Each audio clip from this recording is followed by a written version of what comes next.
Snow fell cold on a bitter night. John was gone for the morning light. They blame Karen, but it don't sit right. Too many secrets hid from sight. Oh, the badge runs deep, the law runs thin. They stack the deck, but truth won't bend. The judge looks away, the truth gets drowned. Ain't no justice in Canton Town.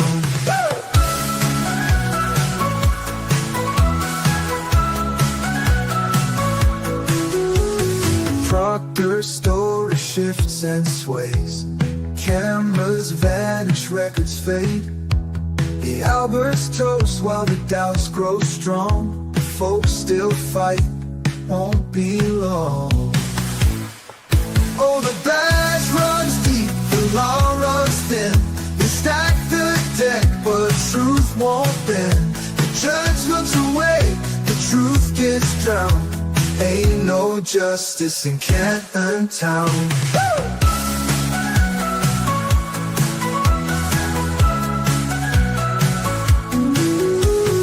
Proctor's story shifts and sways. Cameras vanish, records fade. The Alberts toast while the doubts grow strong. The folks still fight, won't be long.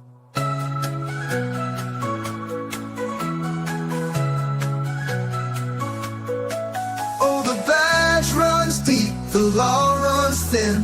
They stack the deck, but truth won't bend. The judge looks away, the truth gets drowned. Ain't no justice in Canton Town.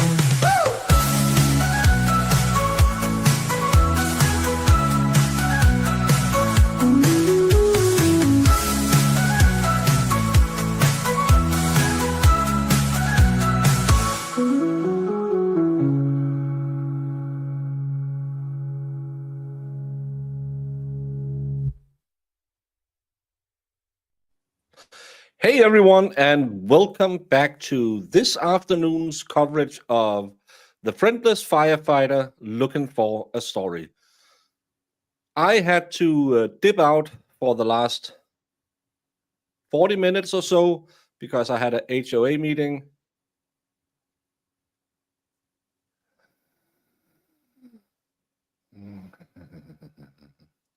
But here's we zurücke. And Big Dog is saying, can't wait till we can get the Best of Baker on CD. Well, it'll be right out after I do my last 40 numbers to be on it. But you actually can buy some of them on, because I'm a grifter.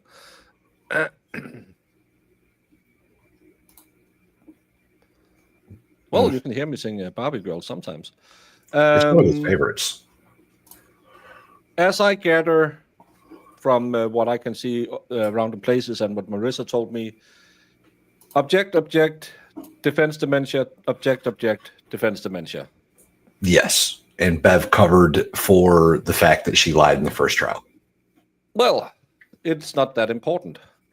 But we did learn that she told the other two paramedics the I hit him part while they were in the back of the ambulance. She said that the first time as well, and then they were asked, and they said, "No, I heard it as the only one," and the other one said, "No, I heard it as the only one," because they all three had different stories. One heard it while he was sitting at the head, trying to stabilize the neck. That was not all, Mister. I want to be the lead in this story. The other one said, "I was standing and looking Karen in the eyes, and she said it, and you can see her running around like a headless chicken, so it couldn't have happened." All of their stories were debunked by the dash cam video they tried to use to prove the story. And we know that unless an officer will perjure himself on the stand, he will then come up and say, well, I didn't hear her say anything like that, and no one informed me that she had said it. And I love that 3 times have turned into 4 times. Who also did that? Jen turned it into 4 times. Weird. Who is singing the opening song? It's Suno. It's an AI program I use to write my music because I have no skills. So I get some. I'm this bad grifter because some days, as you can see, I shipped all my gifts out yesterday that I gave away 3 weeks ago. Because what do I use my mornings for? Do my office work, write my Children's accountant. books. Oh, No, yeah, send out all the stuff I promised people. No, I write stupid children's books and make songs because I am slightly soft in the head. I would like to point out that Beveridge sent the jury to a 45, 60-minute break to come back for less than 2 hours of testimony. She's wet and wild. Baker, do you know Brandon? Yeah, nice guy. You remember that old rule you have? Yeah, always read it before you pull it up. Do you forget that a oops. lot? Yeah, you kind of do. Does he Yeah. get you and say inappropriate things about a 75-year-old woman? Yeah, he Several kind of times a does. day. Yeah, several times a day. But he starts so well, and you're thinking, oh, this is very interesting. No, it was just a setup to make me say that Beveridge was wet and wild. Checks out. Checks out. Thank you, Brandon.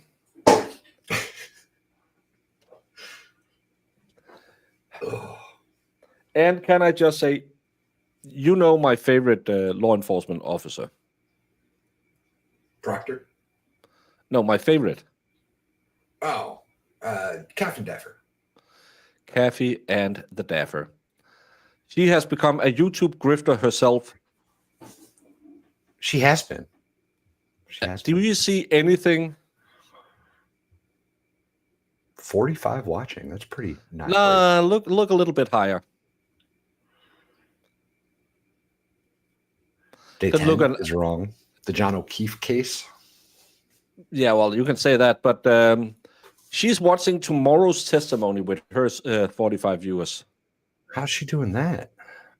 Well, 9. back when she single-handedly took down the cartels. She was the one I've heard. allegedly who pulled the trigger on Pablo Escobar. And yeah, little known fact that might not be true. Little note. I might have sent a hit squad after her now from Colombia. Well, allegedly she did. I made it up. But back then, how did she set up all these cartels and ruin them? By always being a day off in the calendar. So she wrote, oh, we're going to raid them Monday. And then she raided them Sunday. Maybe she's just that good. Maybe she's able to time travel and catch them in the act the day after it happens. Maybe that's what. Yeah. Court is back in session. You may be seated. Baker left out the part of his day where he swims in the grift vault like Scrooge McDuck. Hey. Sidebar. Yeah, go up there and say, they opened the door. Let us show the effing pictures. Paul O'Keefe seems to be nursing a permanent hangover. He seems like... I've seen he's very red in his head. He looks like we have this roided out guy in my old gym, and he looks just like him. And he had some severe anger problems as well.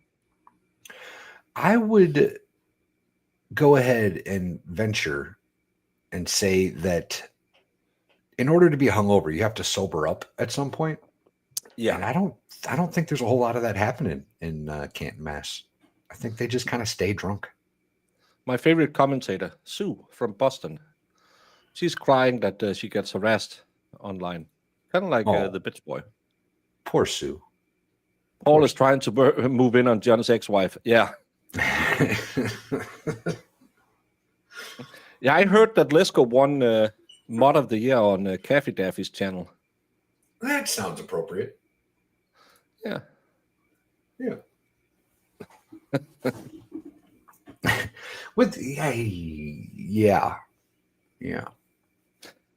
It's I don't know. She's been dual streaming with Plevin, so I don't know if she does it every day or they just meet up when the IQ level falls so low they couldn't light a diode. But yeah, it's they swapped out the Dunning-Kruger Caffey Daffy Taffy for the Smexy Pedro Pascal. Good call. Thanks, Netflix. I'm not. I might be in the minority here, but I don't think Pedro Pascal is that good of an actor. And right now he's kind of getting the Wolverine treatment where he's in everything, and he just doesn't fit it. I really liked him of Game of Thrones, that suave, arrogant heel type. Yeah, with a good side. What the hell was he? He was the Prince. He was Prince Oberyn. Oberyn? Yeah, I nailed it. And he has that cool suave around him, maybe even Swayze. But I liked Narcos. I thought it was a great series, but I don't know. I didn't buy him. I love Benicio del Toro in Sicario, and what's the other one? Sicario 2, probably. He's a cool guy. He seems realistic. He was in Fear and Loathing in Las Vegas. Don't think I ever saw that. That's a great one. Johnny Depp's in that one too. Yeah, I think it's one of those where you need a little herbal action to really enjoy it. That could be, I guess. It's a great movie. Yeah, he was in The Mandalorian, and I haven't had Disney TV in a lot of years, but because I didn't, taking his helmet off was kind of wrong, kind of like Judge Dredd with Stallone. Some people just need their helmet on. Thank you, Rainy Day, for becoming a YouTube member.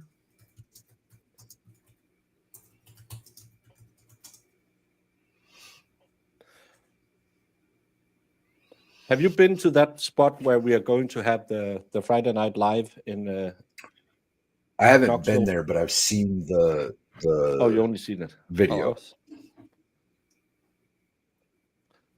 After a few VC searches, I would play Naked Twister with Daffy and Beverage. Try and remove the badge of one, and then the rope without your toes curling. Oh, White Claw searches. I thought, are you going to the toilet? Send you back to the jury room. We'll see you in 10 minutes. Oh, All rise, please. Jurors, close your notebooks. Follow me. they are having a whole lot of discussion. Always on time in this trial.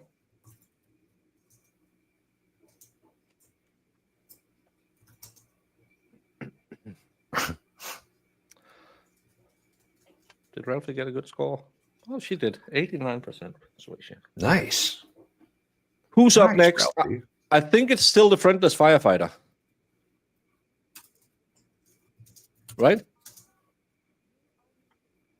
Could be. I didn't hear you. I'm sorry. I'm paying attention to something else. Is it the friendless firefighter who's up next? Is she still up? Is what I mean. No, she's done. She's done. Oh, she's done. She's done. Oh. I thought I misunderstood what Marissa told me. I could be wrong, I guess. I thought they finished up. Yeah, well, I thought they had finished up with that boring lady they started with today. He probably wants to show more clips that's inadmissible. Normally they do that in open court without the jury present. How many firefighters do we need? Well, we need Flamati and Nuttall and McLaughlin. Nuttall already went. Yeah, and Flamati could be the next one. There was one more, right? No, the last one didn't hear shit. There was one of them who didn't hear anything.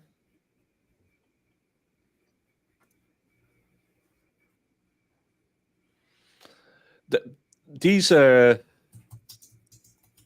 teen girl drinks are really, really deceptive because they don't taste like a lot, and then they'll hit you. It's like drinking beers.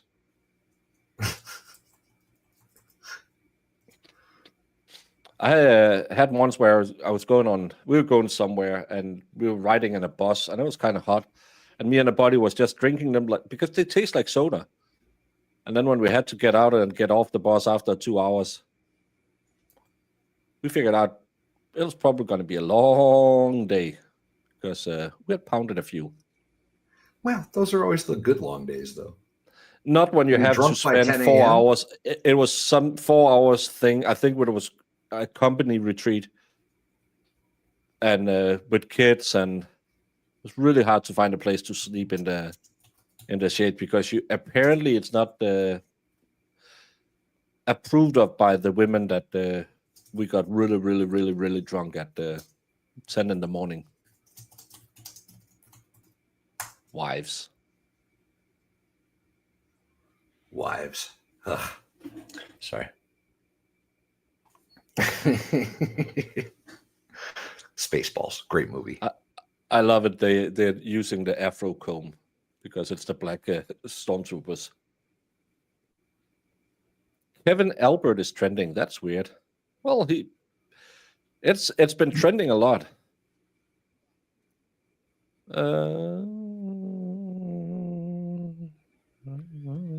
Did I spell what wrong? I'm packing for red rocks and trying to hide the claws. Can you imagine growing up with the last name Not All? Poor thing. Yeah. Especially when he has that I want to be the lead person syndrome.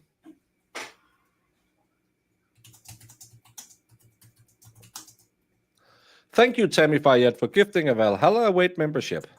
Thank you, Tammy. I appreciate it. You're amazing.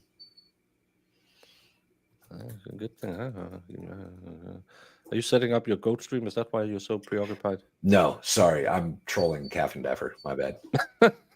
Well, yeah. She hasn't responded to any of my comments yet. No, she never does with me either, and I talk a lot of shit to her. Roosbros is what we call them, mean intoxication soda. Yeah.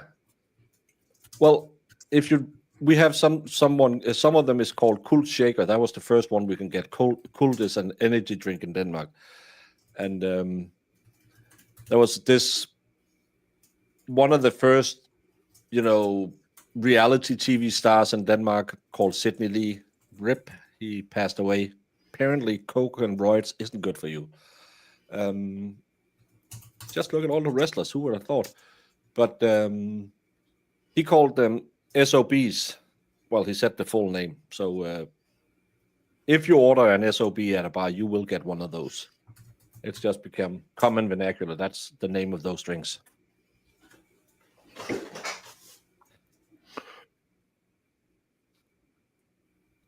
I have some black marks. What the hell is that from? I don't know what it is. Maybe it's... No, the rumble is up. I don't know. I just cracked open a peanut shell and it was a 4 peanut. Yes, it's going to be a good day. Hey, Santiago Garcia Jr. Yeah, the wine coolers were the prototype, and then they found out they are too sour, so we can't get young women to drink them, and then they invented the other ones. No, not cool, but cult, like a cult. Alky Paps. You still get them at 16 here.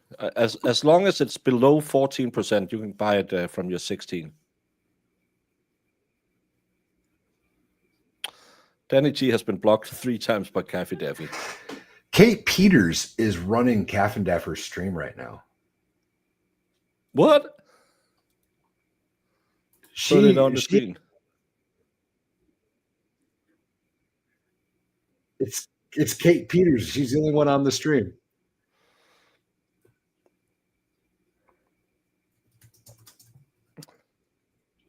Well, nothing spells accomplished agent, maybe the best in the nation, single-handedly took down the cartels, ruined the Mau Mau movement, and finished off apartheid. Like having a multiple indicted, previously convicted criminal to run your channel. I think she has convictions as well. She's talking shit. We'll put it on the screen. Let's stream snipe. Would it be mean if I called ICE on the local? She called me a Nazi. She called me a Nazi.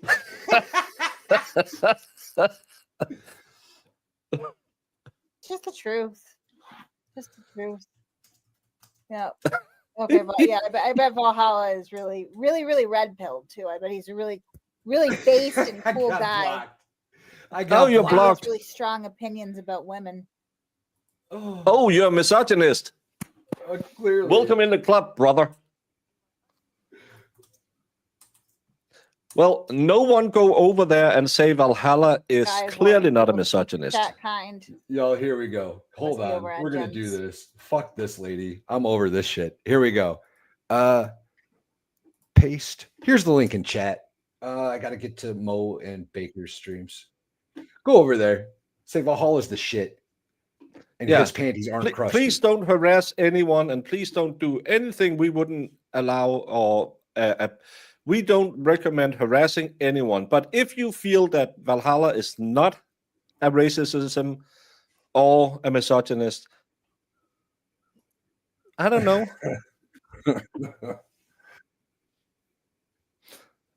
And maybe tell her that when she was sitting on her fat ass, shitting out babies where she couldn't even take care of them, Valhalla spent his time in the desert fighting for her freedom. Oh, where's Mo's chips? There it is. I was like, where the hell's Mo's at? All right, hold on. We're getting there. Yeah, the one over in the chat saying he was hating women was probably the Valkyrie. Oh shit. Where'd it go? I pulled it down. I got rid of the stream. Oh, I'm not subbed. Oh.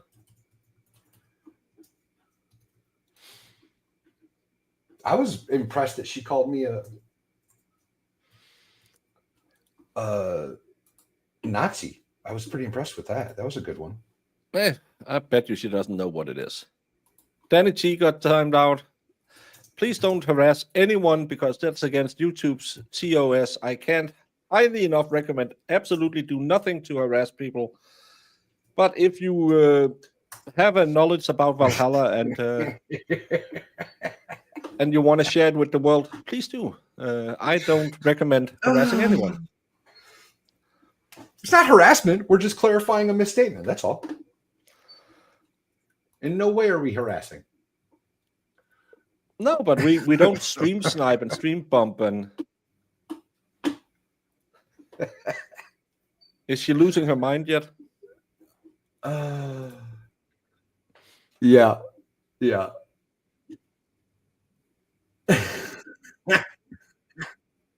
And the best thing, it's on Caffey Daffy's stream. That is the best. So she's gonna come back and say, "Oh, I had a lot of engagement." Oh, Super chat, let's go. You dumb bitch. I don't know what. I can't see it because I have to have this running. What did Brandon tell her?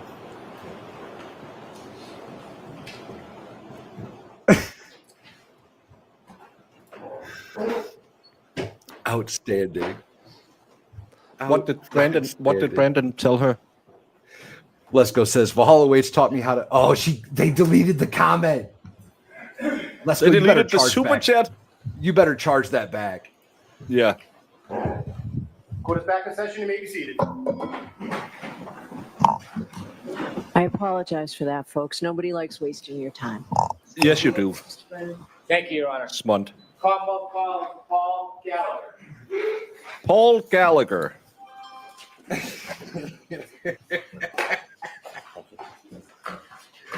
Oh, that makes me so happy. Thank you, chat. Thank you.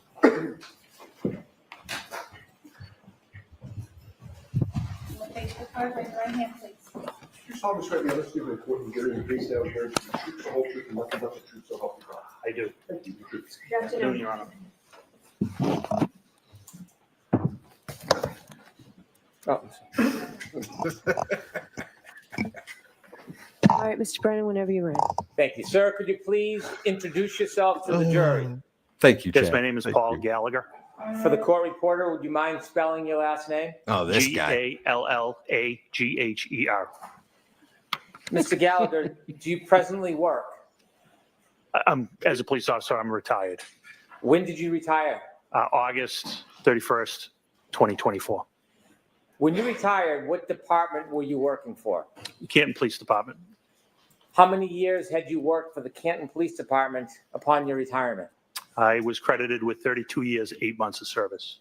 Did you have a particular rank when you retired? Yes, I was a lieutenant. I want to go back to the beginning of your law enforcement career and share your background with the jury.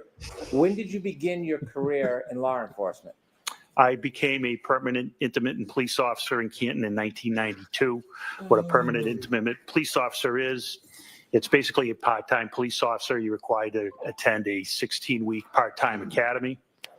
Your duties include regular patrol duties that a regular police officer would do, but you're only utilized during special events, short staffing, and you're allowed to work paid traffic details. Did that status change at some point? It did in 1994. 1994, were you a patrolman? Yes, and that required me to attend a full-time 18-week police academy.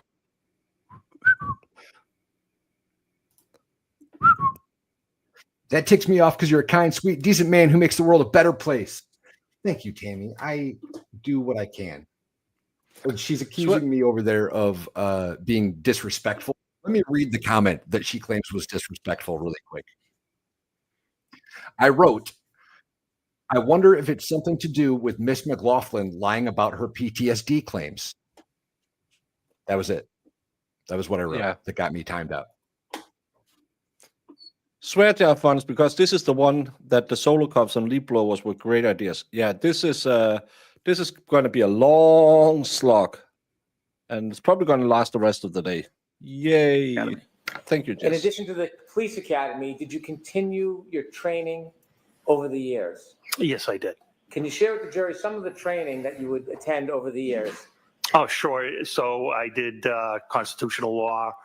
I did interview and interrogation, terrorism, international terrorism, domestic violence, buccal swabbing, and DEA basic narcotics course. And last duties were I did background checks, so I attended background training, and I did internal affairs.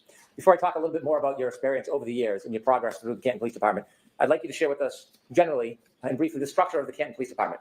The Canton Police Department, how big is it? How many officers are typically employed by Canton at the same time? We would like to have 45, but unfortunately, we're short-staffed at this time. At the Canton Police Department, is there different ranks? There is. And what are they? They are patrol, sergeant, detective sergeant, lieutenant, deputy chief, and chief. Given the size of Canton, is it a small department or a typically large department for that size? I would say it's a There's the medium-sized he had a sick day. Is Canton, do you receive traffic from other areas in nearby? There's the comment that got me Is banned. Boston part of the crossroads in Canton at times? It is. Route 138 runs from Boston, and it goes all the way down to the South Shore through Brockton, Taunton, et cetera. Other cities or towns nearby that bring traffic through Canton as far as law enforcement is concerned? They do, and other states, 95 runs through Canton as well and brings up traffic from Rhode Island. For a relatively small town, is Canton a busy police department given all the crossroads and intersections? It can be very busy at times. That was the disrespectful You comment. mentioned in Canton that there are different ranks. You started as a patrol officer. Did Yes. that change at some point? It did. When? July of 2001, I became a detective. Did you have any particular or special training to become a detective? I started attending how to dust fingerprints. My focus was narcotics. I had several narcotics classes. Did you engage in those type of investigations on behalf of Canton? I did. Did you work with other agencies? I did in 2005. I started working with the Drug Enforcement Administration in 2006. I was assigned as a task force officer for the DEA, initially out of Worcester Tactical Diversion Squad, which their mission goal was to eradicate OxyContin and oxycodone. They blocklisted your name. Oh.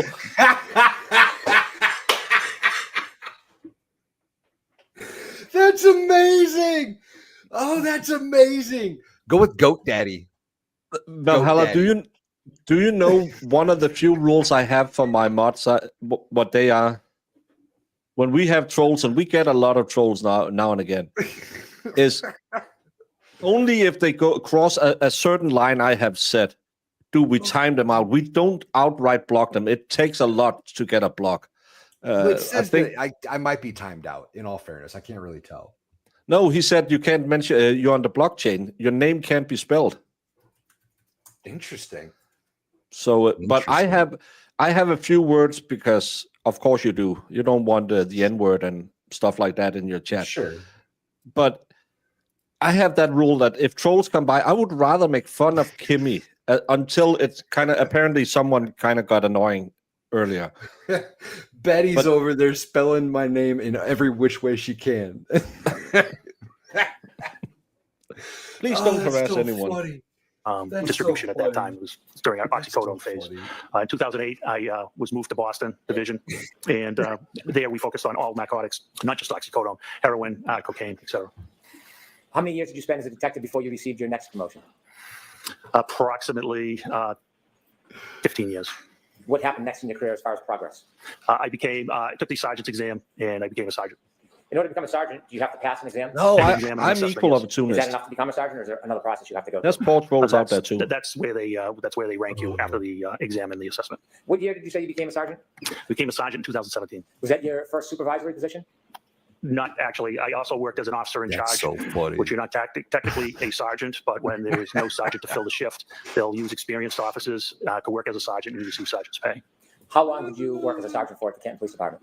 I worked as a sergeant for 1 year till 2018, and I was promoted to detective sergeant. As a sergeant, did your duties change or expand from that of detective? I was still assigned to the Drug Enforcement Administration at that time. And you just shared a year later you were promoted to lieutenant. Did you have to take and pass an exam for that? That was detective sergeant, and I did not have to pass a test for that. Did your duties and responsibilities expand when you became lieutenant? Yes, I was brought out of the DEA to work in Canton specifically. Were there other lieutenants on the Canton Police Department when you worked as a lieutenant? I became a lieutenant in 2021. At the time, there was 3 other lieutenants. Were there any other officers above lieutenant at that point? There was a deputy chief and a chief. In 2022, January, were you a lieutenant? I was. Your duties and responsibilities, do they include actually going to scenes, or was it purely supervisory? It was supervisory, but we were expected to respond to scenes. What do you mean by that? Our chief expected a supervisor on scene at all times, at all scenes. Even if there was a ranking supervisor? Are you a like sergeant, decorated you still, as veteran? lieutenant, expected to go to scenes? I Oh, am yes. indeed. Did you do that often? Yes. I want you to take us to January 29th, 2022. Were you working the overnight shift from January 28th, 2022 into January 29th, 2022? I was the outgoing lieutenant. I did not work into the 29th. I was the last lieutenant to work on the 28th. In the early morning hours, around 6 a.m., were you on shift or off shift? I was off shift. Were you planning on working that morning? I was planning on working later that day, yes. Do you remember what the weather was like that early morning? Yes, there was a nor'easter, which was snow, wind. Did anything interrupt your plan of working later that day? Yes. Tell us what happened. Shortly after 6 a.m., I received a call from Sergeant Sean Good of the Canton Police Department. After you received a call from Sergeant Sean Good, were you informed about a situation? I was. Were you told any basic details of where and what? Yes. Without sharing the actual conversation, where was this situation taking place? I misunderstood the situation. I thought it was on Meadows Ave in Canton. I later found out through dispatch that it was actually Fairview Road. When you heard that there was a situation in Canton, did you decide to change your plans about when you would come in? Yes, I responded. Why did you respond? That's the expectation our chief had for us. When you go into work, do you use a police cruiser or do you use your personal vehicle? On this particular day, I used a personal vehicle because of the weather. Was that different than typical? Yes. And why would you use a personal vehicle instead of a police cruiser? It was larger. It was 4-wheel drive. It was the only way I probably would have got there to the scene. Did you ever do hazardous driving training? Did you have? Were you a driver in the Me? military? No, I was a driver. Oh. You were a driver. I was, yeah. Yeah, you got terrain maneuver training with vehicles, right? More tactics, but yeah. Well, we get those where you learn how to drive on an embankment and go over and all of that. We have seen the videos, you freaking moron. If I didn't have the 4-wheel drive, there's probably no way I could ever get out there. I could get there on a bicycle with one eye closed. and I don't ride a bicycle because I'm fat and my back hurts. I hate that he has to put that on. Oh, it's the only way I could get there with a. Oh, shut up. After you received the call about a situation, tell us what you did. I loaded up the car with a tent, and I drove to the Canton Police Department, and I got some winter gear from the office, and I got on the radio and advised Sergeant Sean Good, who was at the scene on Fairview, that all officers were held to further notice. What does that mean? They weren't going to be going home at their end of the shift. YouTube actually doesn't like, and there's a lot of people have started doing this where they're directly streaming. LNC can't technically do anything, but if they don't add commentary, YouTube will actually strike channels. It happened to Trial TV Live.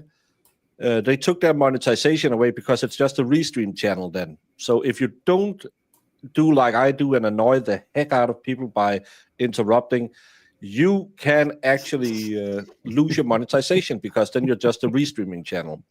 So YouTube struck that a couple of months ago when Trial TV Live started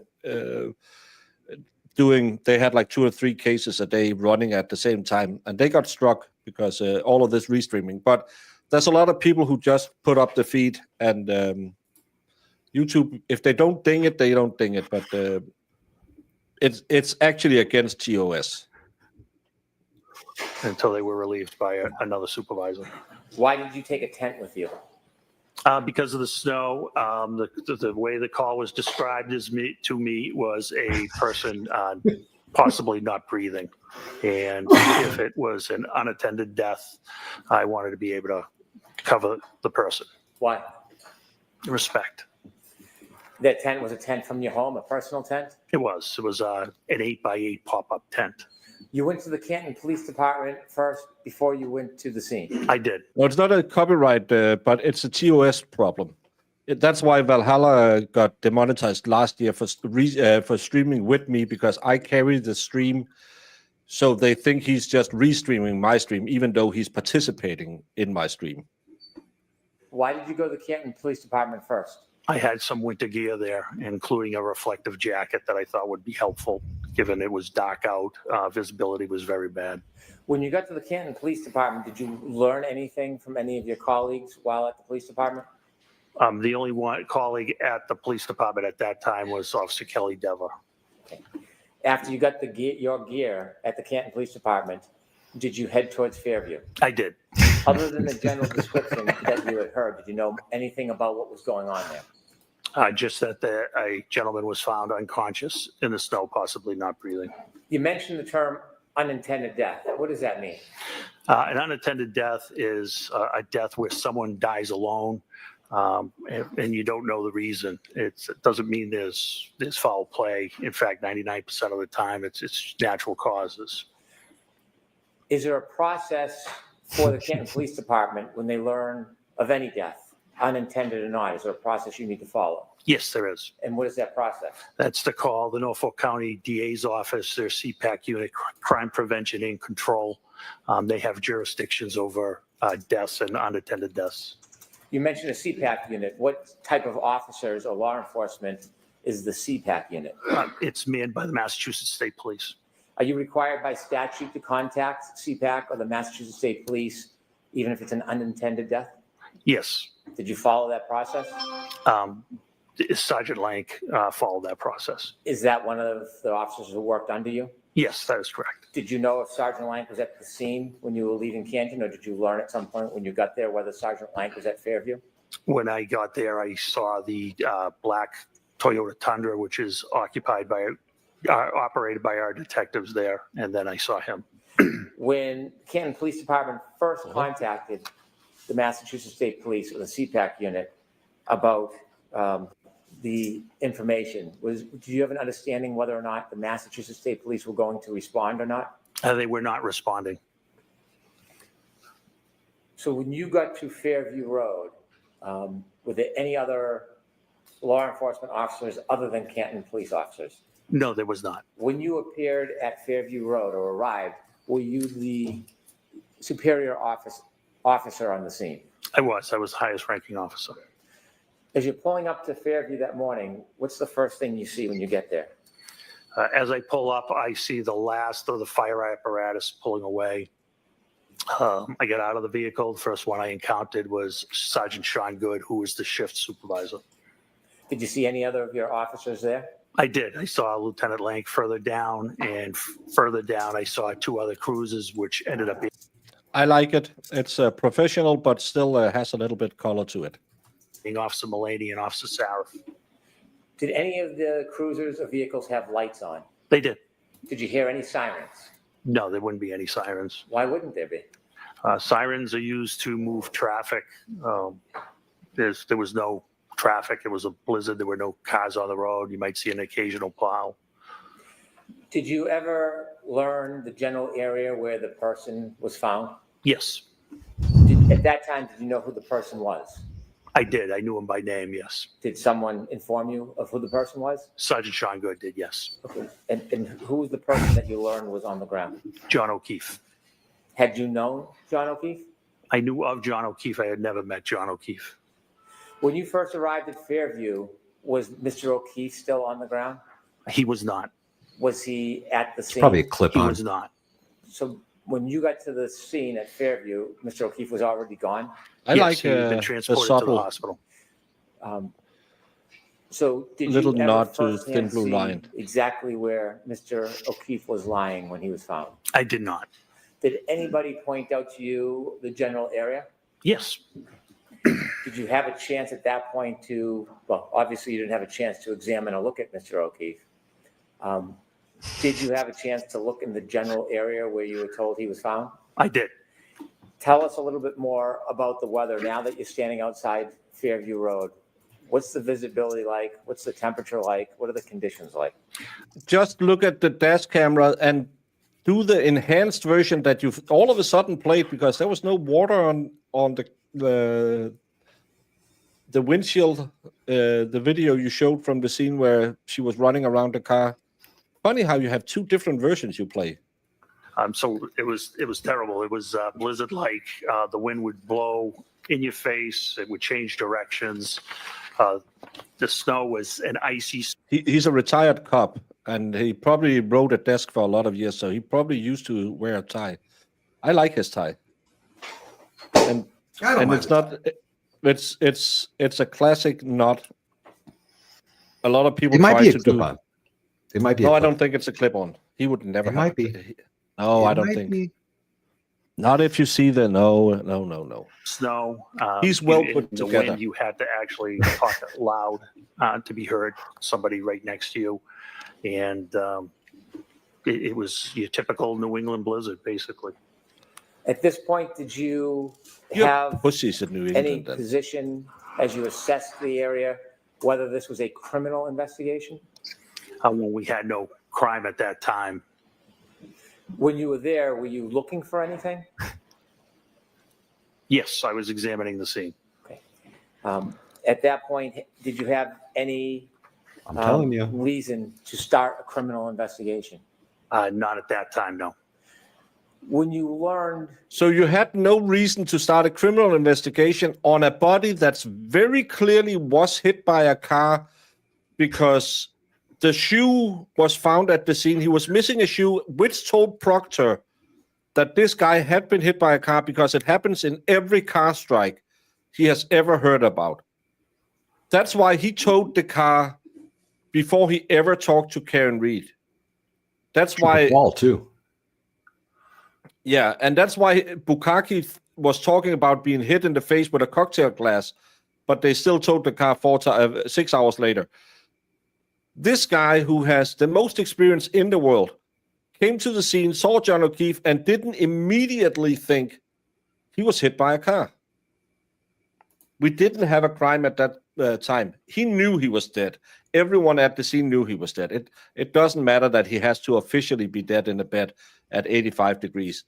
But it's such a stupid thing, because either it's the most clear hit and run ever, or It's the most what the fuck hit and run ever. That Mr. O'Keefe was found outside. Did you go look at the particular area? Yes. Can No, you but he describe found out the he missing area a that was shoe. That's shown the to same you Proctor where thought Mr. about. O'Keefe was found. Sure. It was on the left side of the property of 34 Fairview. You could see where first responders and witnesses and police officers had walked up to the area. It was by a flagpole on the property line of number 32 Fairview.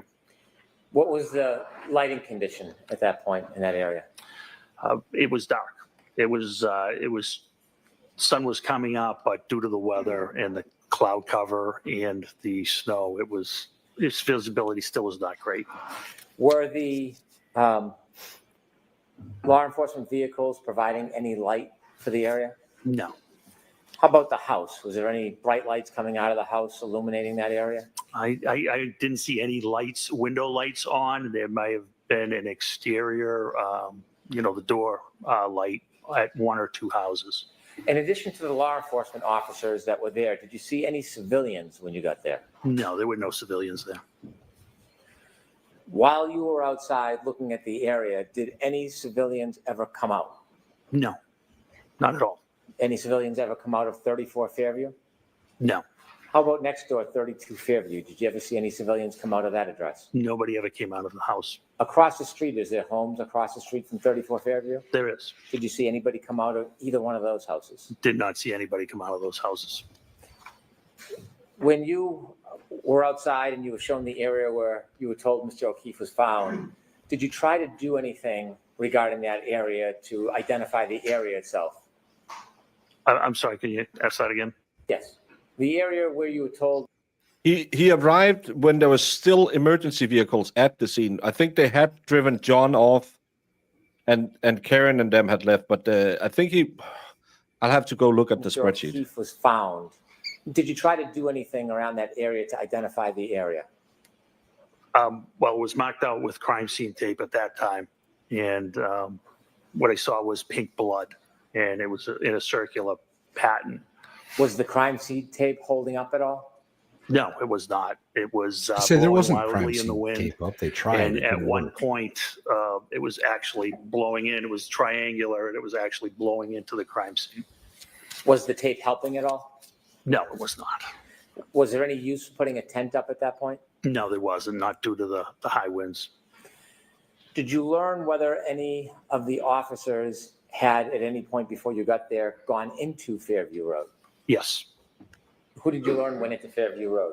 both Sergeant Good and Detective Sergeant Lake went into Fairview Road. Did you know how long they were inside for? No, it's further to the left. That's just west of the fire hydrant.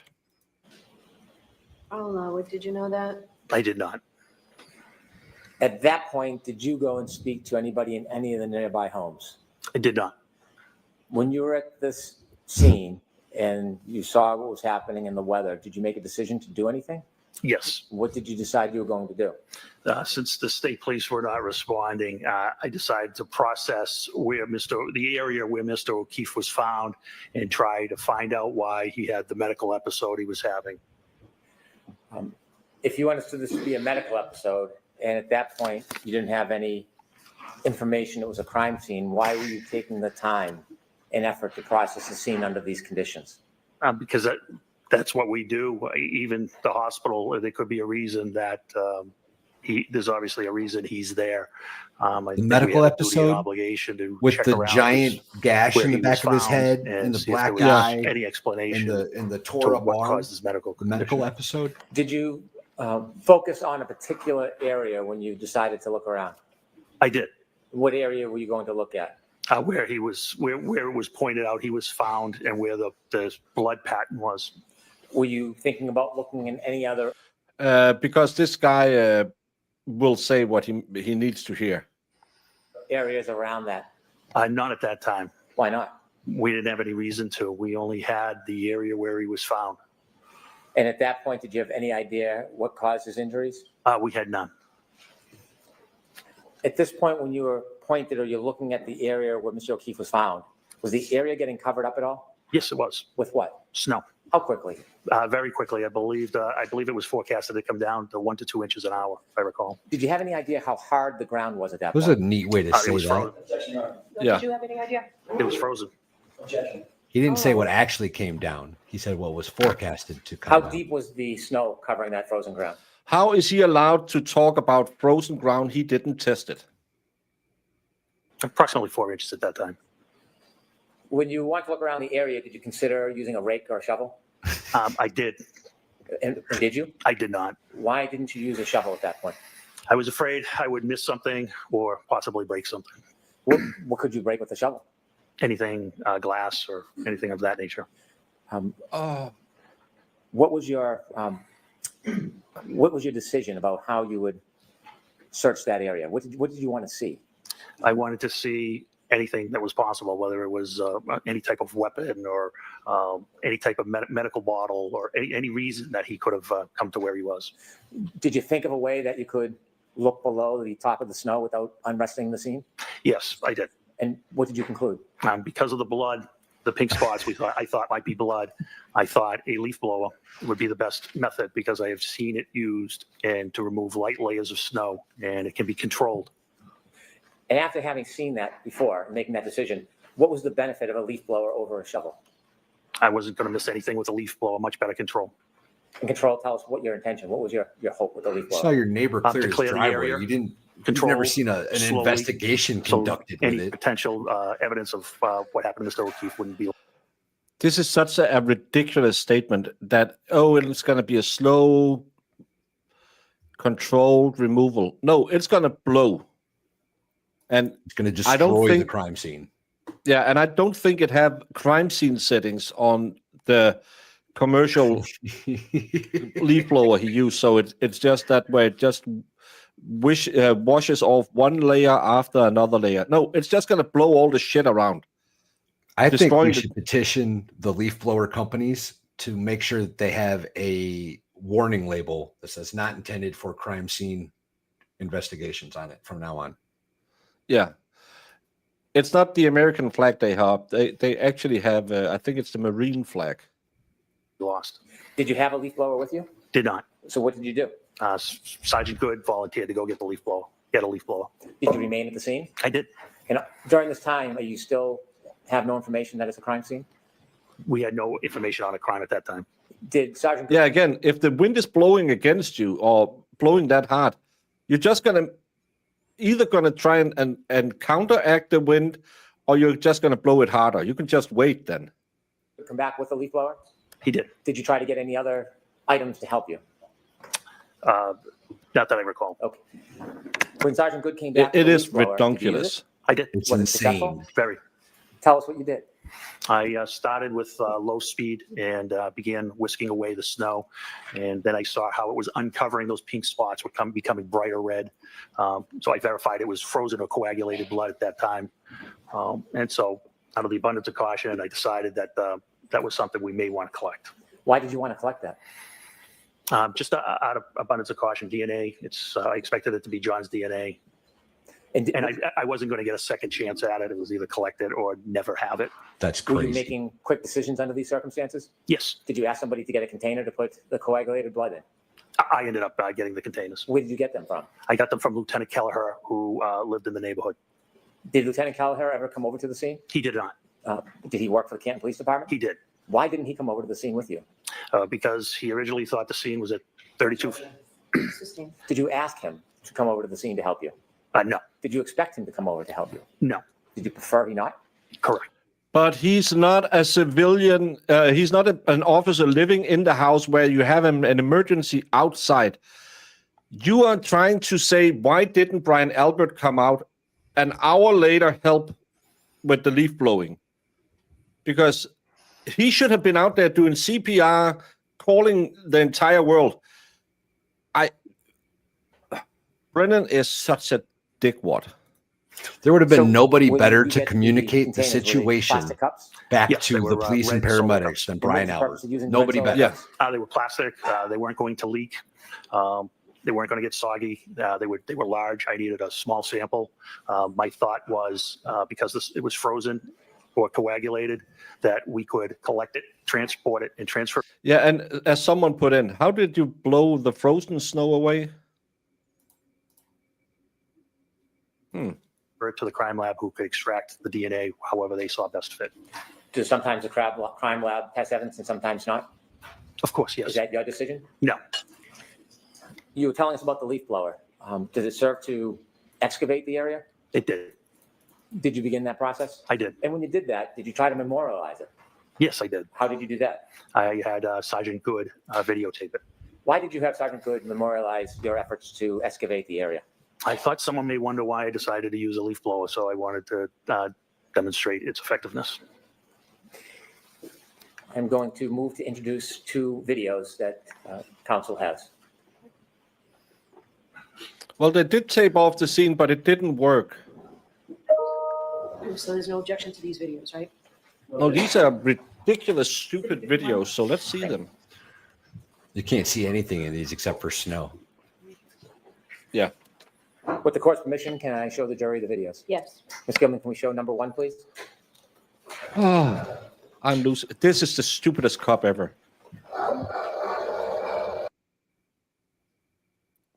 Sorry, didn't he say it was so dark out they couldn't see anything because of the cloud coverage? He did say it was dark. That's why he went back and got his high-vis jacket. Also, do y'all recall when they were talking about wading through knee-high drifts of snow? Yeah, that's Over when they picked up Karen's car. Yeah. Yeah. Knee high. That barely covers his boot, the top of his toes. And he had to use the leaf blower because of the blizzard-like conditions. You know what I don't see in this picture? Snow falling. Snow ain't falling in Canton. That's a blizzard.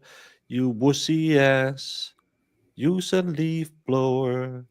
That's retarded. Contaminate every piece of evidence. Imagine doing this as a cop and having your body film it to post it on your Only Cops webpage instead of knocking on the front door. Yeah, this must be a low light in his career. No, this actually, I believe, is probably one of the highest points of his career. If I'm being honest. Yeah, walking around.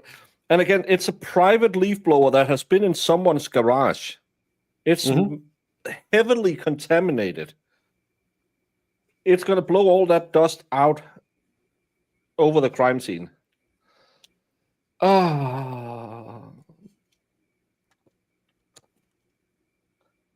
Stupid fucking kids.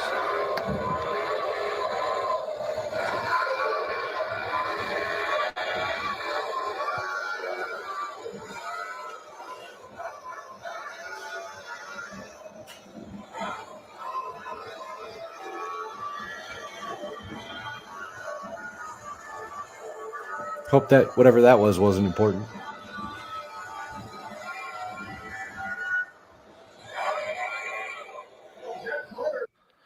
Do you see how much snow is underneath that red blood? I can see grass. I can see grass. I can see grass. I can see grass. I can see grass. This one is laying higher than this grass. Right. If he was supposed to be there before the snow fell, how is that blood so high up in the snow? Yeah. It should be soaking down to the ground because there was no snow under him when he fell. Yeah. And this is way closer to the this is why I can't get the place right, because this looks way closer to the flagpole than anything else we see. Is that the fire hydrant? No, that's a bush with a little bit of leaves on. Damn this it. is the flagpole. Yeah. The fire hydrant. I can't tell where the road is. Well, it's 8-10 feet behind him. You can't get any references from all of their investigation. They don't give you a single reference point. The only reference point is the flagpole, but you can't tell how big anything is. It's in a sea of snow. You have no way. Yeah, you can't tell. Is it 4 feet or is it 40 feet? You can't. Right. You can guesstimate.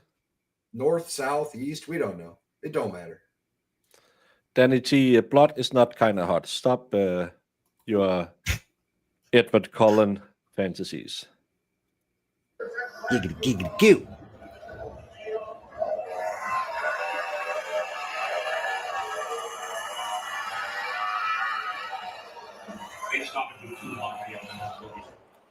Could you, Ms. Gilman, stop at the end of the video so it's a still frame? That's good right there. Sir, who's the person holding the leaf blower? That is me. Did the leaf blower work as you had hoped? It was great. You see other footprints around that area. Correct. Do you know how those footprints got there? Some of them were from first responders. Some of them were for witnesses. The ones up top by the flagpole were for when the officers put out the crime scene tape. Did officers try to wrap the crime scene tape around the flagpole? They did wrap it around the flagpole, yes. I see. And from that vantage point, could you see the side and front yard? Yes. Did the side yard have any footprints or evidence that anything was dragged through the side yard? No, not at all. How about the front yard? Did the front yard have any evidence that anybody had walked across it or dragged anything across it? It had one set of prints from Sergeant Lang. Other than Sergeant Lang's footprints across the front yard, was there any other impediment? No, not that I saw. I'm going to ask if we could see the second video, please, Ms. Gilman. And I love how he's just walking all over the crime scene. Right? Could you stop there, please? Oh, he's going You to see say the this end is of tail the light. Leaf blower? I do. There's an object just below it at like 7 o'clock. Do you see that? I do. Did you discover something in that area? We did. What did you discover? It's a cocktail glass. Was it, did it have any damage to it? It did. Describe that for us. It was broken on the top. Could you continue the video, please, Ms. Gilman?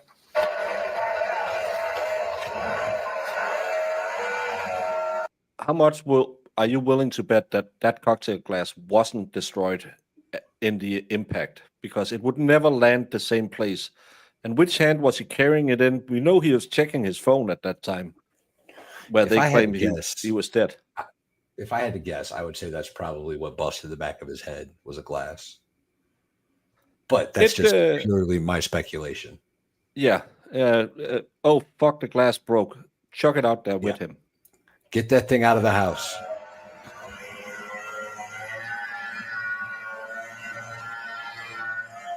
Man, how lucky is this cop, too? Just happens to snowblow the exact spot that the glass and the blood are. Stop, please. There's some red spots. Is that what you identified as coagulated blood? That is. Below some of those spots and to the left, there's an area that's not white. It's brownish. Do you know what that is? That's, I believe, just bare ground. If we could finish. Who are all these footmarks from? Why have they walked around in this area?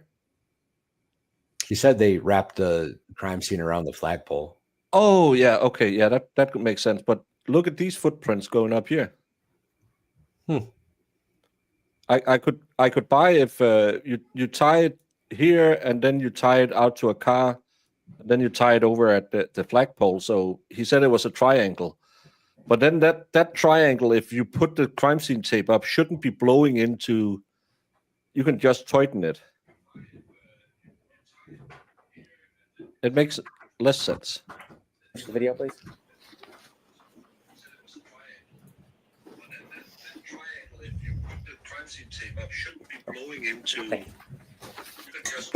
Who's watching my stream? Did you or any officer at your direction obtain and preserve that broken cocktail glass? I think it's Mo watching us. Yes.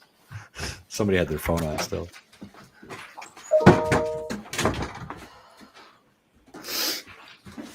We hear you, Mo. I'm showing you two photographs. The first photograph, do you recognize what's in that photograph? I do.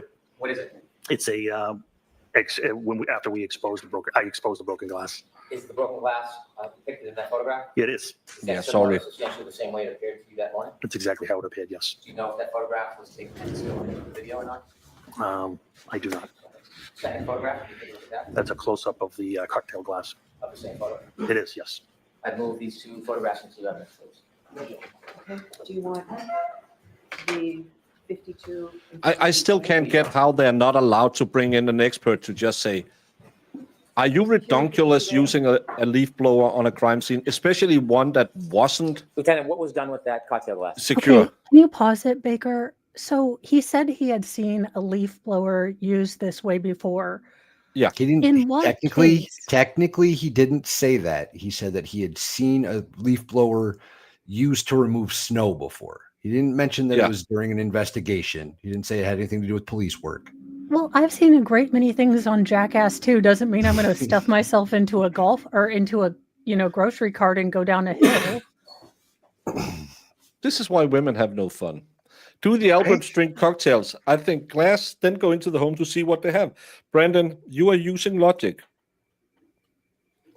Yeah, and where's the snowbank? Remember, Carrie claimed they had to dig him out of it. How does blood rise on top of the snow? Jordan's body was found 30 feet from the road. So why is blood near the curb? Yeah. Also, you packed up your own pub tent, but you didn't bring your own red Solo cups. Yeah. And why would you bring a tent? Are you telling me the police department doesn't have their own like events tent that they do for recruitment? You decided to bring your own like 2-person tent for the body? Make it make sense. And again, this guy who has all the experience used to be in narcotics. And I know for a fact, because I also watch TV, that when you get narcotics, for example, you make sure that you preserve the packaging in a sterile environment, because then you can go back and check for fingerprint or DNA to find out who slung the rock. This guy thought, no, let's take a food grade cup that's not sterile, that is in a package that's not sterile, and use it for evidence collection. With my 35 years on the force, I saw no problem because it's plastic and it would stay secure in that. No, you take an evidence bag, which is plastic, which is graded for this. Then you'll just scoop the frozen blood into that and close it. It'll work exactly the same way as a red Solo cup, but it won't be open to the environment. Drug dealers have more control over their product than this police department. I'm not a smart person. Maybe you guys covered this when I was getting the updates on what happened at school. But the snow is already blowing. So you decide to just crank that up to 11 and bring more wind and more snow? Yeah, I said the same thing. Either you're trying to counteract this blizzard or you're just helping the blizzard. So you could just leave it be and the snow would blow anyway, depending where the wind direction was from. But funny again, every time you see a effing picture in this case, there's no snow. Yeah, I was listening to the and I didn't see any white flakage. No, and I didn't hear from the phone's microphone. In a blizzard, it would sound like Bev at the end of the day if there's a blizzard around the telephone microphone. Regardless of his specialty, he should have enough knowledge to know to call in other people if he wasn't equipped to handle the scene, full stop. Brendan, again, I 100% agree. This is why it infuriates me that they are allowed to talk about the Bowden defense, but they're not allowed to bring a Bowden expert to say, this is not normal procedure. You would have secured the crime scene. It's not that important that you pick up a piece of blood. You can wait. Well, the state police wasn't picking up the phone. Well, doesn't matter. You'll wait. Also, Baker, I did have some questions because I was taking notes. Okay, by the time he came, we have now heard Karen Reed, according to, female firefighter who told Link and Sergeant Good. Friendless firefighter, who has told both of the leading sort of acting leads on this scene what happened. She hit him, and they all know about this. So when he says, I got onto the scene and there was no reason to expect that there was a crime. There was a medical emergency. Even though that I think, did he say he arrived around 7:00? Yes, because he had to get his cold weather gear and his pup tent for some reason. Also, do cop cars not work in snow? Well, luckily he had 4-wheel drive, because with all of that snow you just saw, he could never have made it to the scene if he didn't have a 4-wheel drive. I don't remember Canton being full of Kia Rios as their cop cars, but okay. But funny little thing.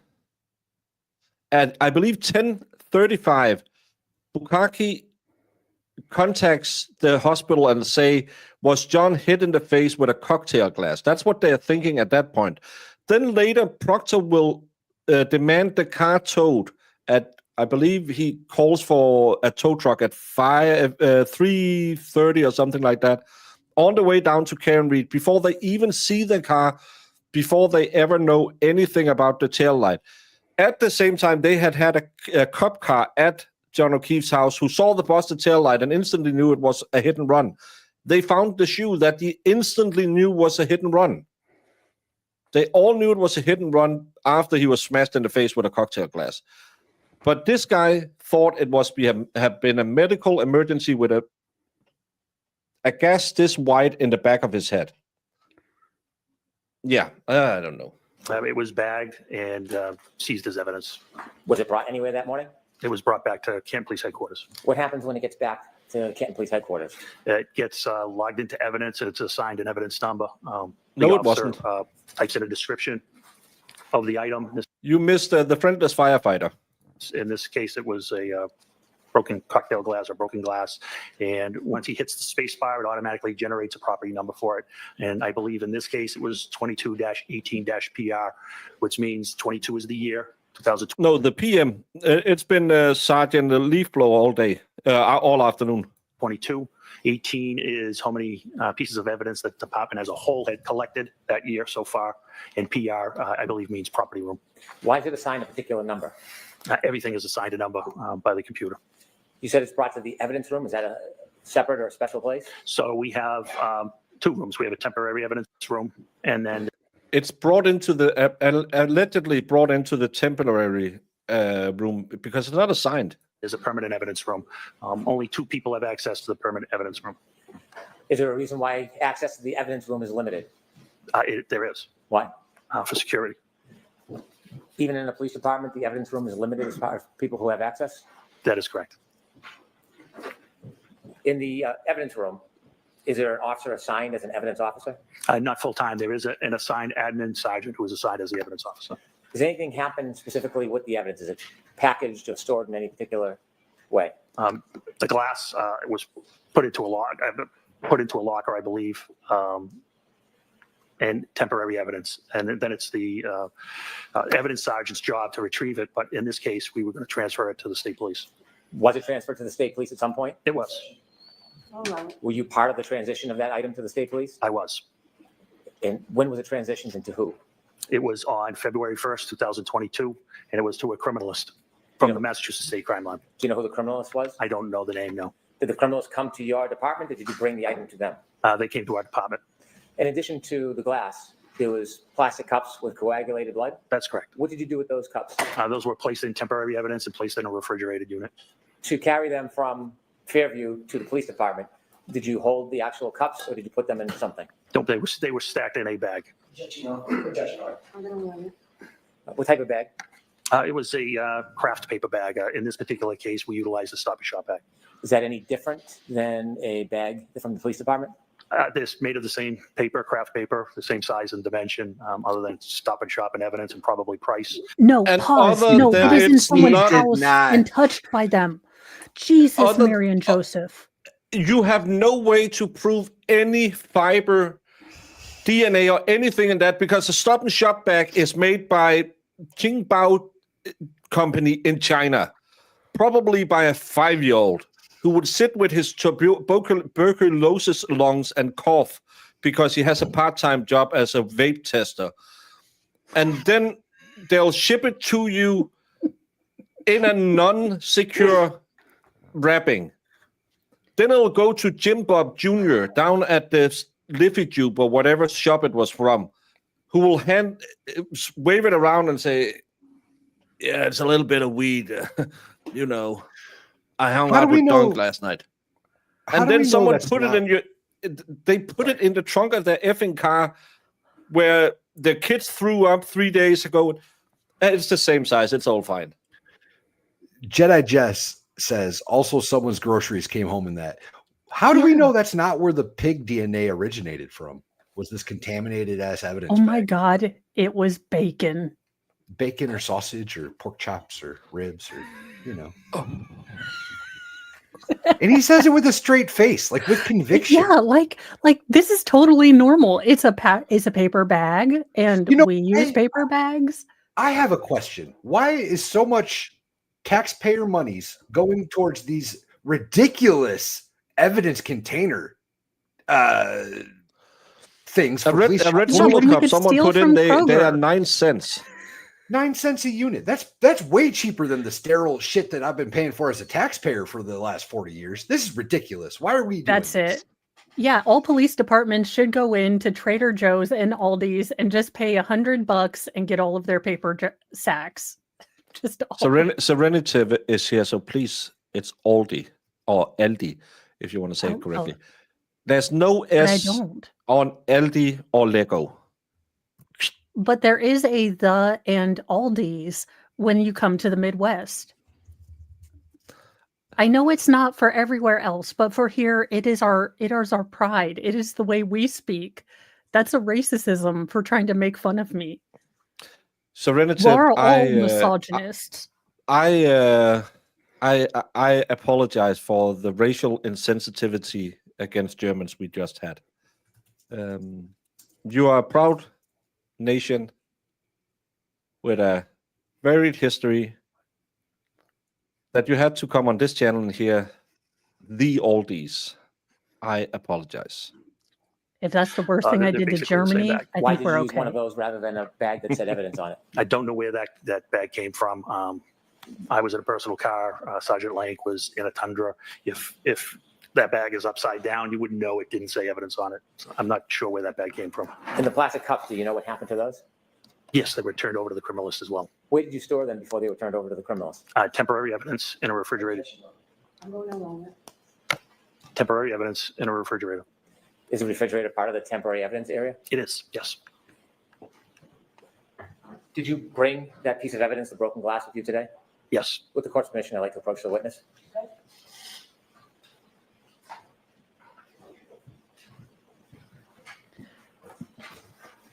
So red Solo cups have no lids. So he stacked one on top of the other with the coagulated blood because No, was... they are standing next to each other. We will see a picture of it in the Sally Let me Port. ask you about that box. It has red tape on it. Why? It's a secure and transfer of custody. Yeah, that's a pros and You one of the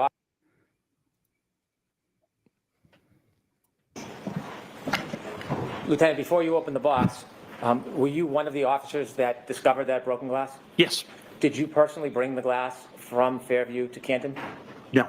Do you know who did? Yes. Who? Detective Sergeant Lank. Sergeant Lang? Yes. When you went back to the station, you said that the evidence was then put into an evidence locker. Did you place it in the evidence locker? I don't recall. And then inevitably, it was transitioned to somebody from the forensic unit? That's correct. Were you personally there when it was taken from the evidence locker and given to the person from the forensic unit? Yes, that was me. Did you have a responsibility and role in that process, or were you a passive observer? I had an active role. I was the... he did say they were stacked because in the back they're standing next to each other when it's in the Sally Port.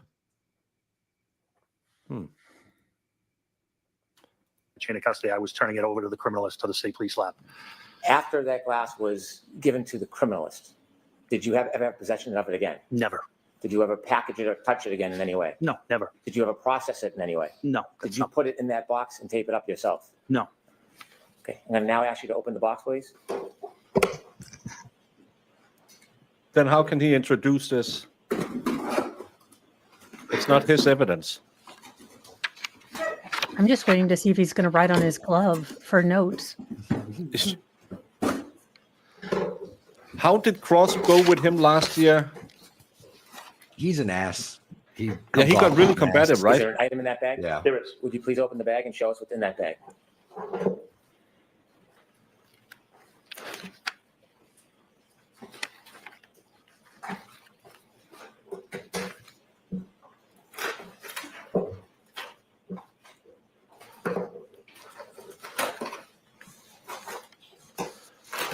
we know this from, they have the temporary storage facility evidence locker, because they can't get into the evidence locker because there's only 2 people. So you can get it in the temporary where every fucking one has access to. But then you have the evidence locker that's only have 2 people access to it. Higgins actually could also get to the temporary evidence. It's just a room where they drop stuff off until the other guys are back on duty.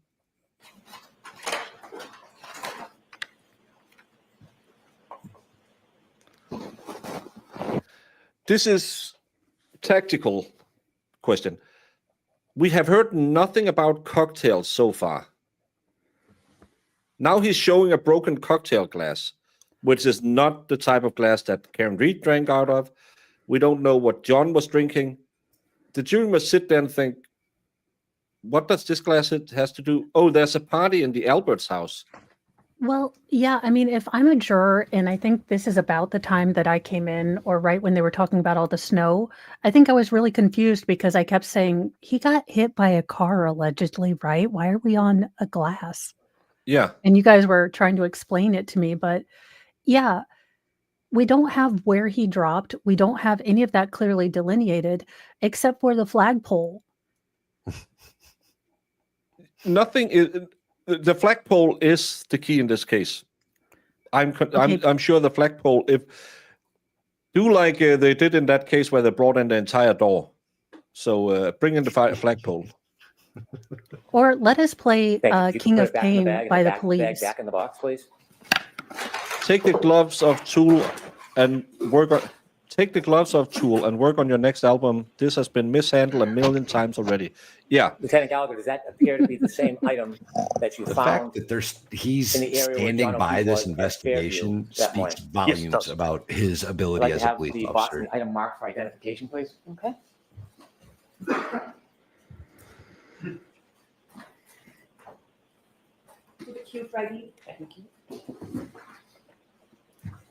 Why do they need the box? They need the glass marked as identification.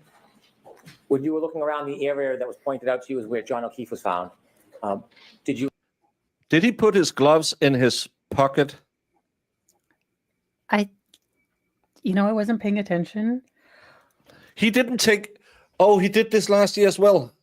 He brings his own gloves, so he can just touch it with his hands because he puts them in his jacket pocket. They are contaminated.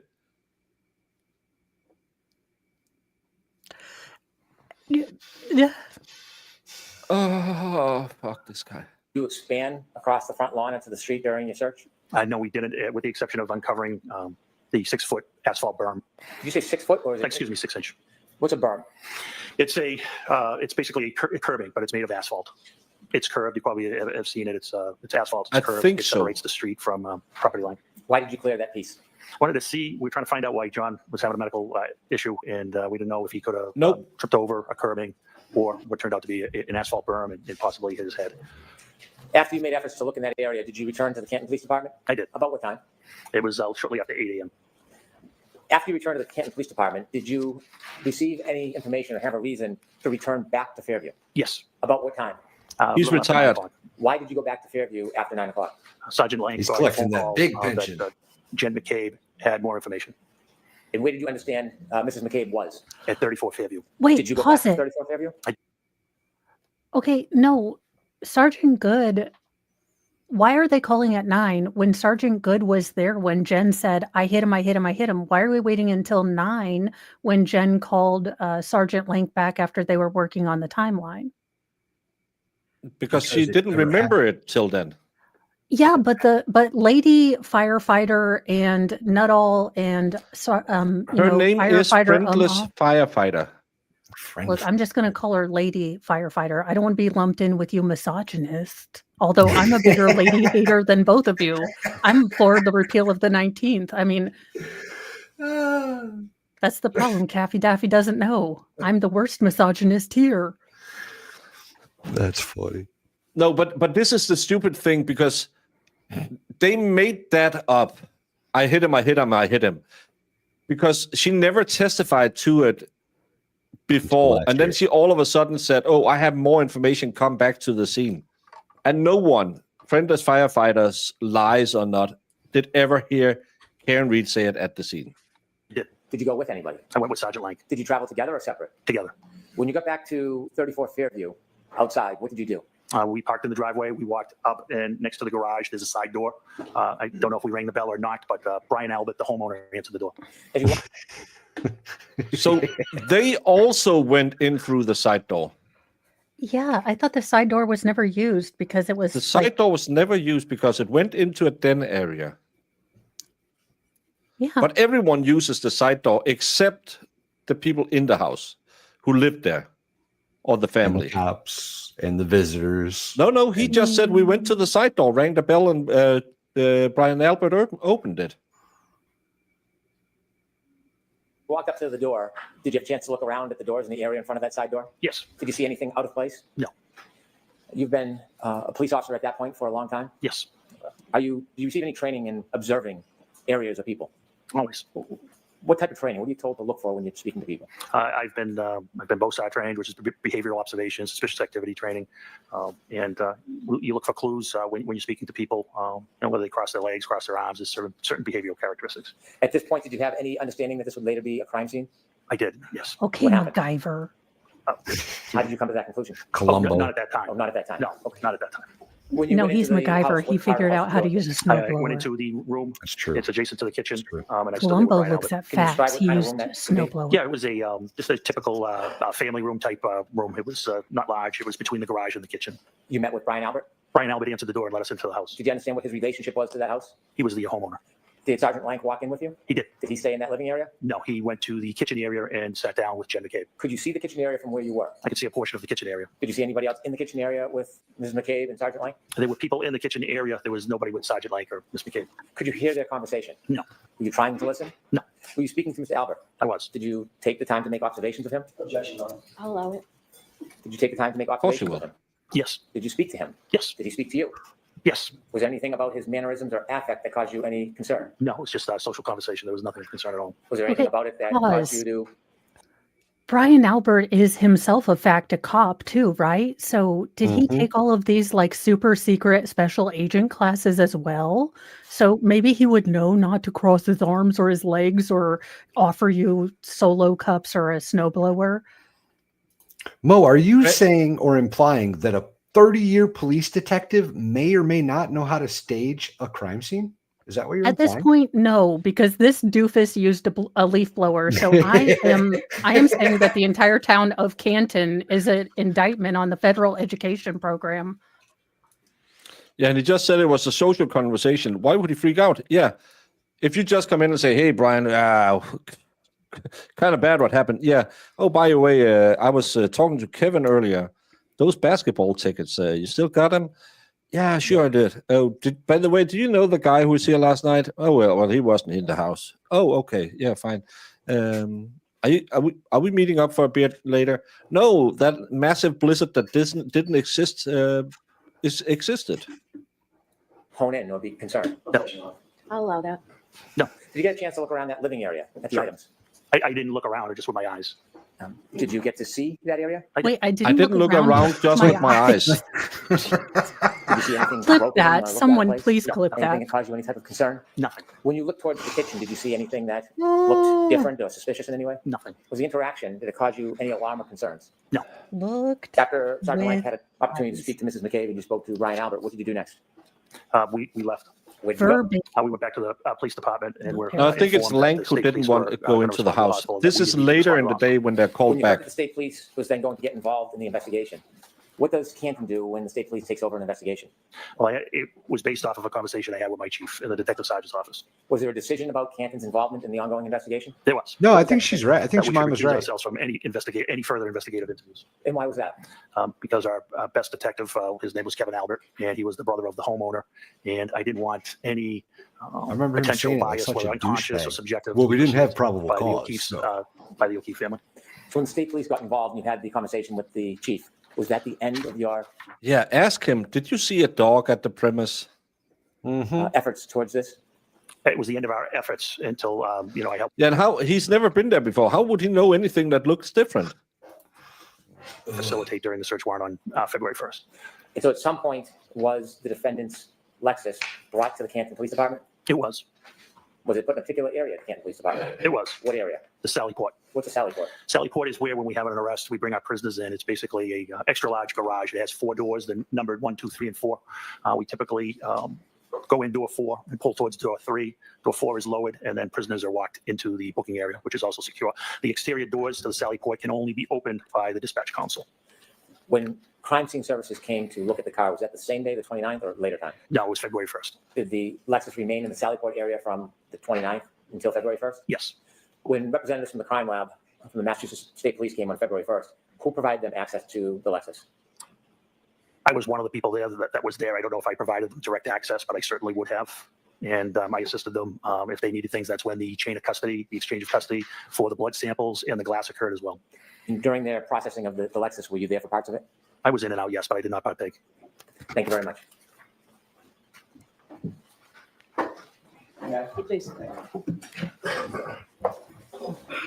It's going to be Jackson. I would actually like Alessi on this one because he's more of an expert. February 29th, 2022. We've seen the video of the leaf blower, correct? That's correct. So you were integral to at least an initial search of the scene, which recovered the drinking glass that you've shown us, as well as some of the blood byproduct that you've shown, that you talked about. That's correct, yes. Okay. You were the ranking person on scene. You already described that. Yes, that is correct. There were also several other officers from Canton Community there with you. Yes, there was 4 other officers, yes. Can you just name those other officers? Yeah, Detective Sergeant Lank, Lank, Detective Sergeant Good, Goode, Officer Mullaney, Mullaney, and Officer Saraf, Saraf. Okay. When you initially,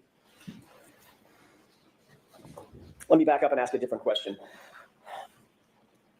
Given the fact that you were the ranking officer, the way that it works in a police department is everybody sort of reports up the chain of command, correct?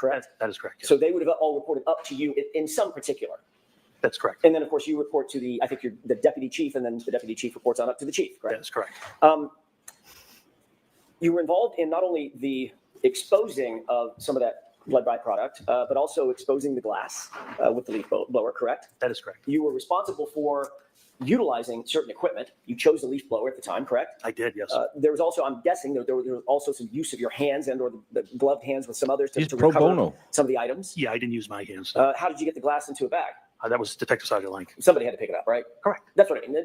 The use of hands to manipulate some of the evidence, correct? Yeah, I apologize. I didn't understand that question. That's okay. I thought you were speaking about me. It's probably my fault, not yours. No, that's okay. There was also some plastic cups that we've talked about. We'll talk more about those in a second. Those were utilized as well, correct? You were, yes. And you were responsible for the use of those as well.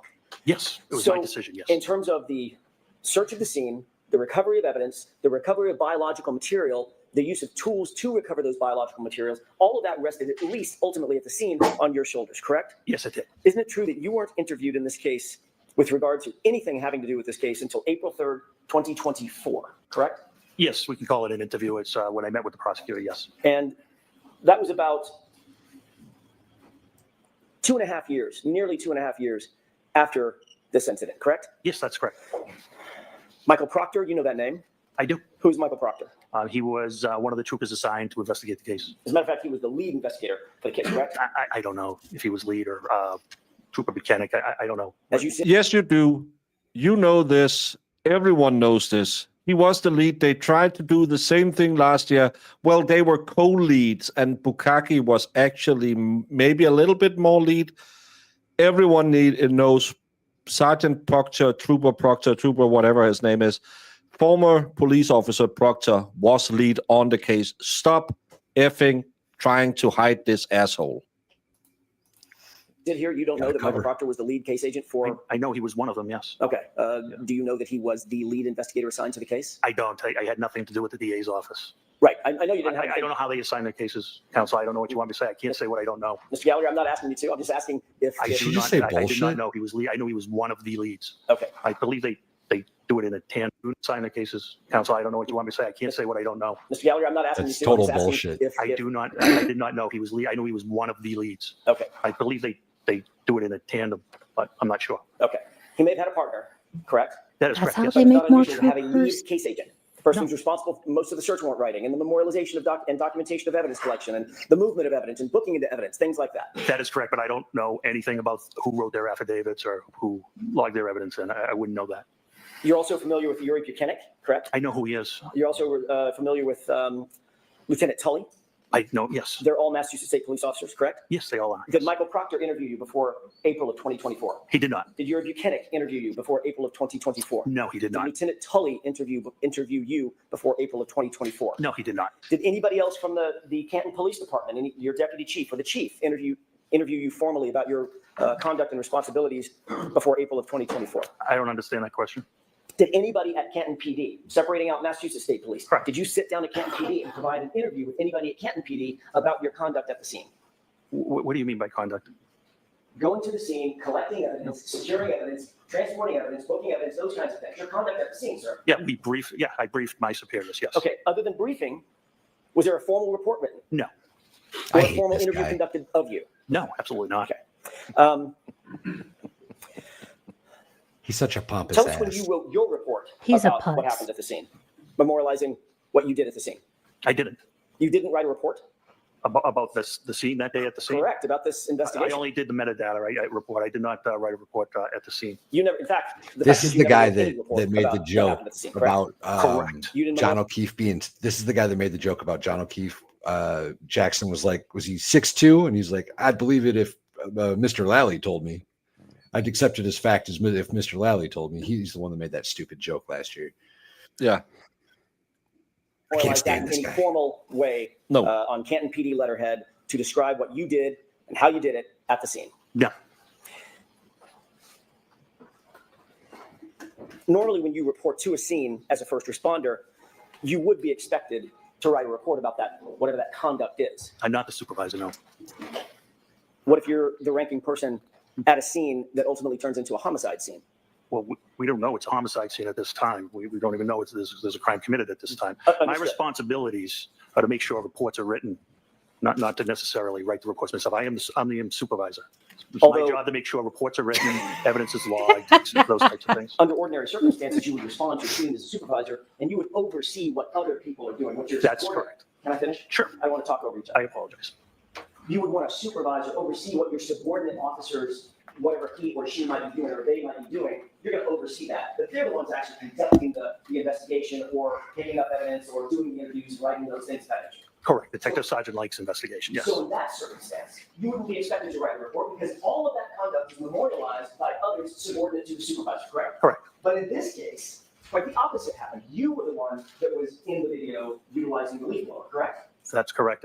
You were the one that actually exposed the drinking glass, correct? Correct, yes. You noted the drinking glass and actually called somebody else over to take a look at it, correct? That's correct. You directed someone, Sergeant Blank, to pick up the drinking glass and recover it as a potential piece of evidence, That right? is correct. You noted the blood or the coagulation of blood in and around that area, correct? That is correct. You noted where you believe the drinking glass was, in other words, what location, if there were grid coordinates, where it would be, correct? Correct. And you instructed others to transport that important evidence back to Canton PD to have it booked, correct? That is correct. You also secured the plastic containers in which to recover the blood. That Is is that right? correct. You also directed someone to get a bag to put the plastic containers in and ultimately transport it, correct? That is correct. So you would agree with me, Mr. Gallagher, that in this circumstance, you were the centerpiece of the recovery of evidence and the investigation as it was at that time in that limited context. You were the centerpiece of what was happening at the scene, correct? And I made sure it was documented by Detective Sergeant Lake.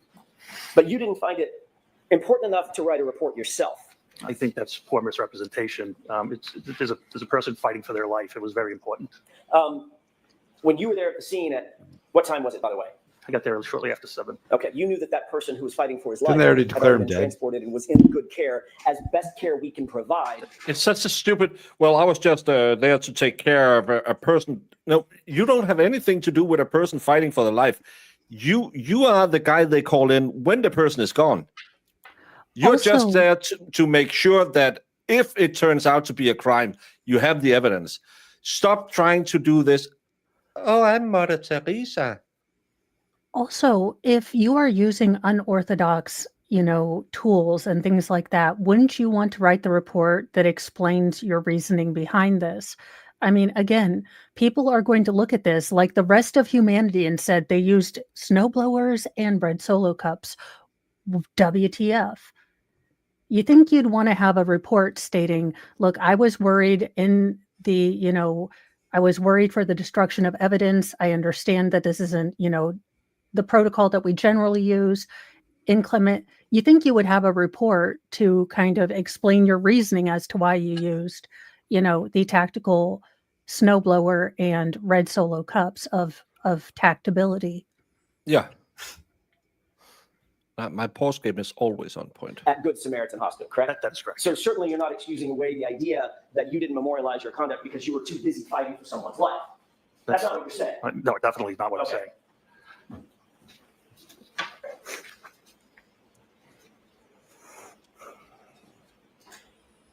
Obviously, reporting to a scene and supervising a scene is one thing, but actually gathering evidence is a whole next level. You would agree with that? Sure. Because, just to put a fine point on it, responding to a scene as a supervisor, you want to make sure everybody's doing their duty, but the officer or officers who, for instance, uncover, let's say it's a knife or a gun or some weapon or something like that, actually documenting and picking up that evidence and handling it up in an appropriate way, that is all highly, highly technical. It's very important to get it right and memorialize it all, correct? That is correct. That's why you're highly trained to memorialize and report everything that you do in that regard in a report that can later be used forensically, in other words, in a courtroom setting, to recreate as best you can with as much detail as you can exactly what you did and how you did it and where it was done, correct? Sure. Yes. What time did he say he arrived? So he arrived. Officer Lank will report in this case. Sure. Did Officer Mulaney? I believe you did, yes. Did Officer Sarah? A little past 8 the first time and then 9. Officer Good. They declared Sergeant John Good. O'Keefe Yes. dead at 7:50 a.m. John Yeah, O'Keefe was dead before he ever got on scene. And this guy Nobody was was the fighting only for one, it. only one not writing a report. All the other officers at the scene wrote a report, but this guy was fighting for a life. But you did not. I did not. Who was the first officer to find any potential physical evidence at the scene, be it blood or glass? I can't answer that. It was not me. I was not the first thing that was spotted was the pink spotting, not the glass. Okay. Who was the first person to see the glass? I think it was myself as I uncovered it with the leaf blower.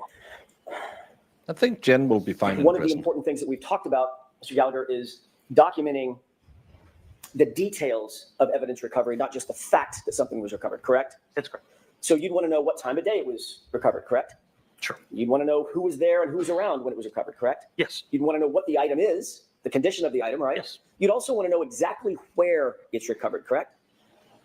Yes. In other words, as best you can to pinpoint the exact location where an item was found. That could play a huge role in any investigation, be it criminal. We already have Liberty, Freedom, and Dunkin' Donuts. Can we deport all of Massachusetts now? These people have served their purpose. Lefty, I know some nice people in Massachusetts, but all the cops, I think, would be better off on a boat. I think we should deport them to the new territory, the new U.S. territory of Greenland. And they would feel right at home with all the snow because. Well, yeah, I do feel like we need testing of snowblowers, like for snow removal. It's a twofer, you guys. It'll also boost the DNA of Greenland and help. Yeah, sadly, it'll lower the IQ. Yeah, they're gonna be less inbred, but more math hole. Yeah. Sorry, Greenland. They could. They will have 45 words for snow, and all of them will be pronounced in a weird accent. Says the guy with the Danish accent. Did you diagram or draw a diagram back at Canton PD or out at the scene? No. About where that glass was found? No, I did no reports or diagrams. Did you diagram exactly where you recovered the blood spots that you did recover? No. Did you at least, if you did write a report, did you at least take notes on a pad about It's what more you of did? an attitude. Conditions weren't. It was pretty hard to take notes at that time, but I did not take notes. No. Pretty hard to take notes at that time due to all the snow. Due to the snowblower, my glove was snowblowered, and I couldn't At write some on point, it. you mentioned a person by the name of. I had my hands Tom full with a Keller, leaf Deputy Chief blower. Keller. How was I supposed to That's write correct. notes? Who is Deputy Chief Kelleher? He's the deputy chief of Canton Police. He was active on active duty at the time?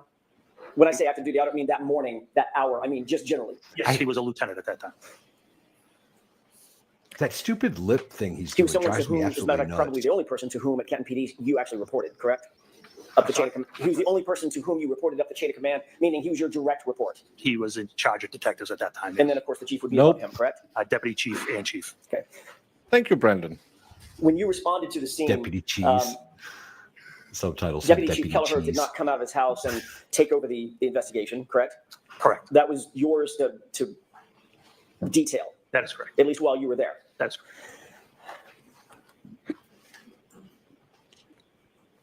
So can you describe what you did to preserve the crime scene? I'm sorry, to preserve the scene, because at that time you said you did not know if it was a crime scene. Is that right? That's correct. What did you do in terms of actually preserving the scene? You for lulled later me into, investigation? What steps did you take? For later, can you explain later security. investigation? So let me take a step back. Sure. Have you been trained to preserve scenes? Yes. What's the reason that you want to preserve a scene? What does that mean? To collect evidence. Collect evidence to make sure nothing is disturbed, correct? Correct. Civilians can't kind of trace through, walk through evidence, correct? That's correct. You've heard the phrase forensically, evidence in, evidence out. Someone tricks through a crime scene, you bring evidence with you, and you take it back out on your shoes or on your feet or your breath or your saliva, whatever it might be. Very familiar with that, yes.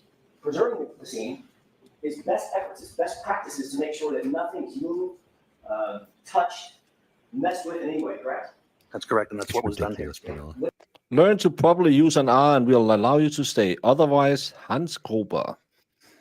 What did you do? That's my question. What did you do to preserve that scene? So there were no civilians ever to trample through.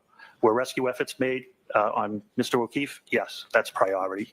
Well, there absolutely rescue efforts was. do go into any type of Yeah. scene. Agree. Medical life-saving measures come first. At least. Once all apparatus was off scene, the original officers put out crime scene tape, marking the area. And later, it was documented, it was photographed, and evidence was collected. And it was searched by you, at least initially with the leaf blower. Correct. Okay. So you were interested in the area that, oh wait, I want to clear this up, make sure I'm not mistaken. You described for Mr. Brennan basically where Mr. O'Keefe's body was. Correct? Yes, yes, You never saw his body in situ. You never saw his body in place. that is correct. You were told by Sergeant Lang generally where his body was, correct? Yes, and Sergeant Lang actually never saw Mr. O'Keefe either. That's my next question. Okay, Sergeant Lang, and Mr. Good and Sergeant Good as well. right. Sergeant Lang never saw John O'Keefe actually in place, correct? That is correct.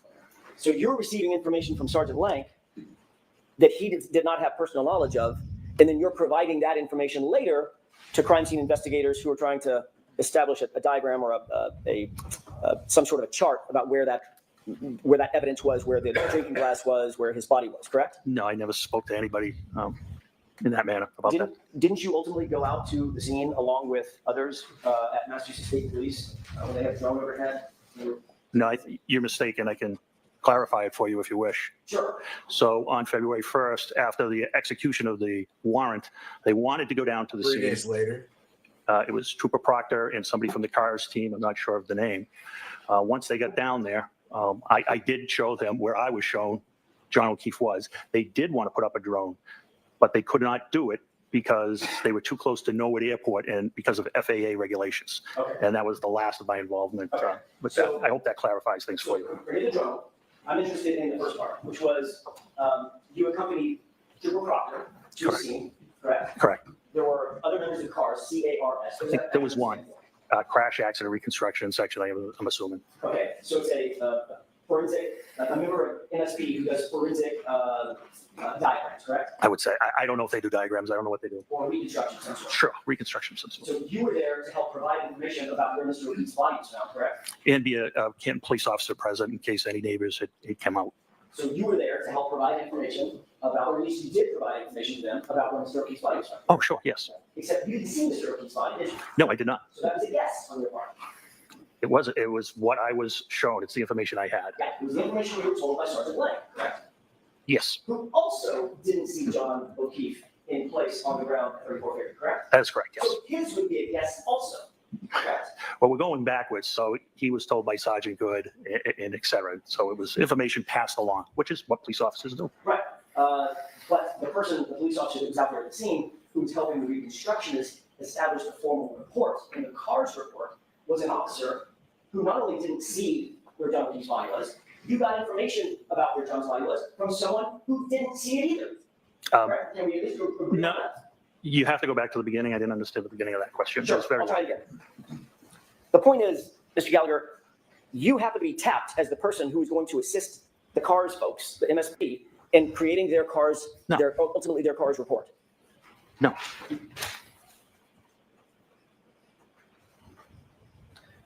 Isn't it true that you accompanied Trooper Proctor and members of the CARS unit to document Fairview Road and the scene of the incident? Yeah, I thought I explained it could not be done. Okay. So I'm not I wasn't, I only went to show them where Mr. O'Keefe was and in case any neighbors came out. I wasn't there to assist in any documentation at all. You were there. Didn't he just say he showed them where it was? Yeah, I thought he was there to show them where the body Have you reviewed was. Brian Tully's report? I have not. You showed me one section of it. Is it true that what you actually told Brian Tully is that you went with Trooper Proctor and you're already shaking your head now? I didn't finish the question. No. I got that part wrong. You accompanied Trooper Proctor? No, what's wrong is I was interviewed by Lieutenant Tully. That was a meeting I had with Prosecutor Lally. Okay. Trooper Tully was present. Trooper Tully never asked me any question. I don't recall Trooper Tully ever asking me a question, sir. So let me be a little bit more defined. So in Trooper Tully's report, where he reports what you said, you were actually talking to Adam Lally, my colleague sitting up in front. Correct. Okay. So now we got that cleared up. Let me ask you again.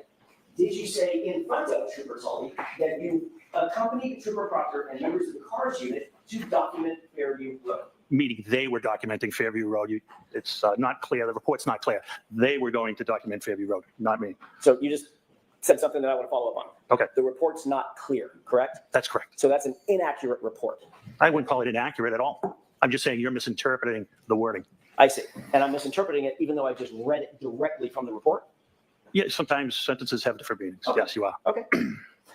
The reality is you did end up going to the scene, correct? I did. And you accompanied, I don't want to use a word that you'll challenge, you went with Trooper Proctor, correct? I took my cruiser to 34 Fairview, yes. You were there at the same time Trooper Proctor was? Yes. And you were aware that the CARS team was there so that they could document the scene, correct? I don't know what the purpose of the drone was. I'm not familiar with that section. I thought I answered that question. What I'm do not you familiar think the with drone was for? But you do believe that as you Hey, You think relax they're gonna now. Map out where they're gonna put the pool next year? Like what the hell is? Come Well, on hold now. on. I This need- is Canton. They only have 2 coolers of beer in the back of the truck. They were going on a field trip. In the middle of it, like, what's that, like 48 beers or something like that, they could run out of beer and then they would send the drone to get more beer because we can't get the BAC too low when we're working. So the Okay. drone has nothing to do with documenting a crime scene. It has all to do with maintaining a proper level of alcohol-induced greatness in the troopers. So this is what they had the drone for, to go to the next nearest Quickie Mart, get a few beers, get some evidence bags, and then come back. This is what you Okay. normally use the drones for in Canton. So, Baker, what I have learned from this officer is yes, I took a pup tent to a scene. I looked with my eyes, not with my hands, which is what I tell my toddlers when we look at things, we use our eyes. And words have different meanings. And even though you read directly what it says, you misinterpreted it. I Because- actively feel my intelligence going down. And Julie Fraser is right. This man is a bellend. Which is the tip of the penis. you sit here, I you know, were there, but we weren't. You I believe that that's asked the reason that they were there was to Oh. document the scene. Put up a drone. You have to Okay, say it in a I don't British know accent. what you mean by document. I don't know if it was This the photograph. guy's a I guess bellend. if you mean by document photograph, Well, it sounds better I than guess dick. I would agree. If it means take measurements, I Oh, wouldn't dick know. tip. Okay. Did you tell any of the members of the CARS team where you believed John's body was? I believe it was Trooper Proctor, but I believe he was there, yes. Trooper Proctor obviously was not there when John's body was there either, correct? That is correct, So yes. he would have gotten that information. From you. That is correct. Now that's 3 people. It's probably more, quite honestly, yeah. Well, I'm just talking about this report. Correct. The CARS report. That's 3 people in line. None of them saw John's body, John O'Keefe's body, as it lay in the lawn with the That is correct, yes. And there's no photographs of Mr. O'Keefe. Oh, no. At the location. No, we wouldn't, nobody would photograph somebody undergoing life-saving measures. Wouldn't be appropriate. There's no video. specifically? They wouldn't take video of somebody undergoing life-saving measurements. There's no body cam. We don't have body cameras. There's no dash cam that shows it. Well, dash cameras would be on the road. Mr. O'Keefe was approximately 8 to 10 feet off the road. Well, I believe so, yes. You're not sure where Mr. O'Keefe was because you never saw him. That's why I used a range, yes. Right. I know where the blood was. I know where the glass was. Right. You don't know if he was 7 to 9 feet How do you know That's if you correct. didn't diagram any of that shit? Yes. I could, only approximately. You are correct, yes. You did meet with Officer Seraph. You met with all the sergeants. No, they didn't have any body cams because when they were applying to get body cams, they would rather use 300,000 to get a new kitchen at the police station. That's more of a priority. All the officers when you arrived at the scene, correct? Yes. And Officer Seraph had been there from the beginning of the morning. Yes. Officer Seraph didn't report to you at that time any statements attributable to my client. He did not, no.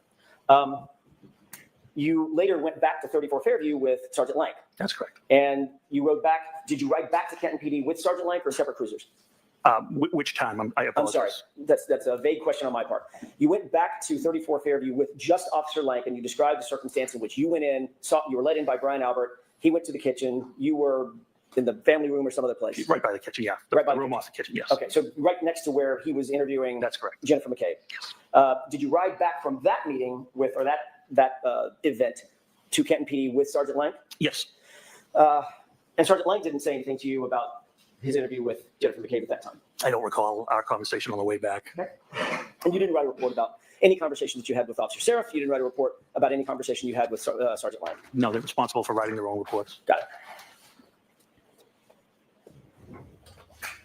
You did say that.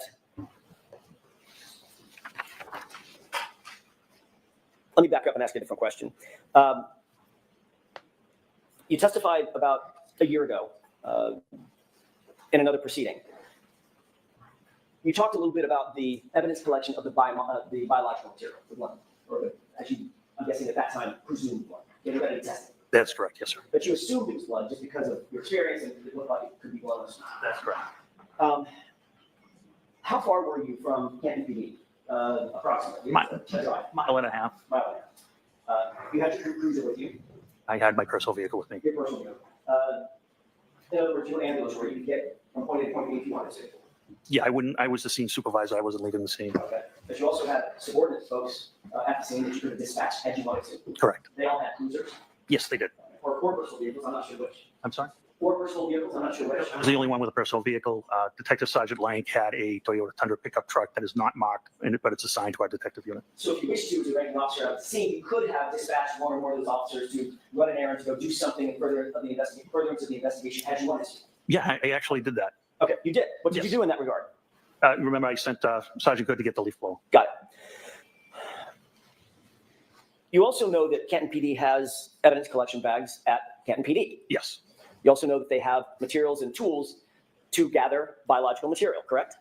We do have swabs, yes. And those swabs go in little containers to maintain their sanitary nature, correct? That is correct. In other words, if you see a blood stain, you don't just walk up with a Kleenex that you find on the ground and wipe it out. There's a blood stain. There's a process for gathering that type of evidence, correct? Sure. If you're looking for DNA, you can use a bloody Kleenex, to your point. It'd be kind of an emergency. Yeah, absolutely. My point exactly. But if you're a mile from the Canton PD, Yeah, you could have gone back and done a swab. could have. But you didn't. Didn't want to because of the weather. Because you just said because it's an emergency, and we thought. What was the Then show emergency? the There was no video emergency. again. At this point, the defense should show the video and say, can you tell me where the emergency is? Because I'm looking at this picture. I can't see the heavy snowfall you were seeing. Canton PD is 5 minutes from the scene. Maybe if the weather is bad, I'll give you 7. So that's a 15-minute round trip to get the correct tools. Are you saying that all the evidence would disappear before you arrive back at the scene? I have to go out and check. Someone is walking outside of my window.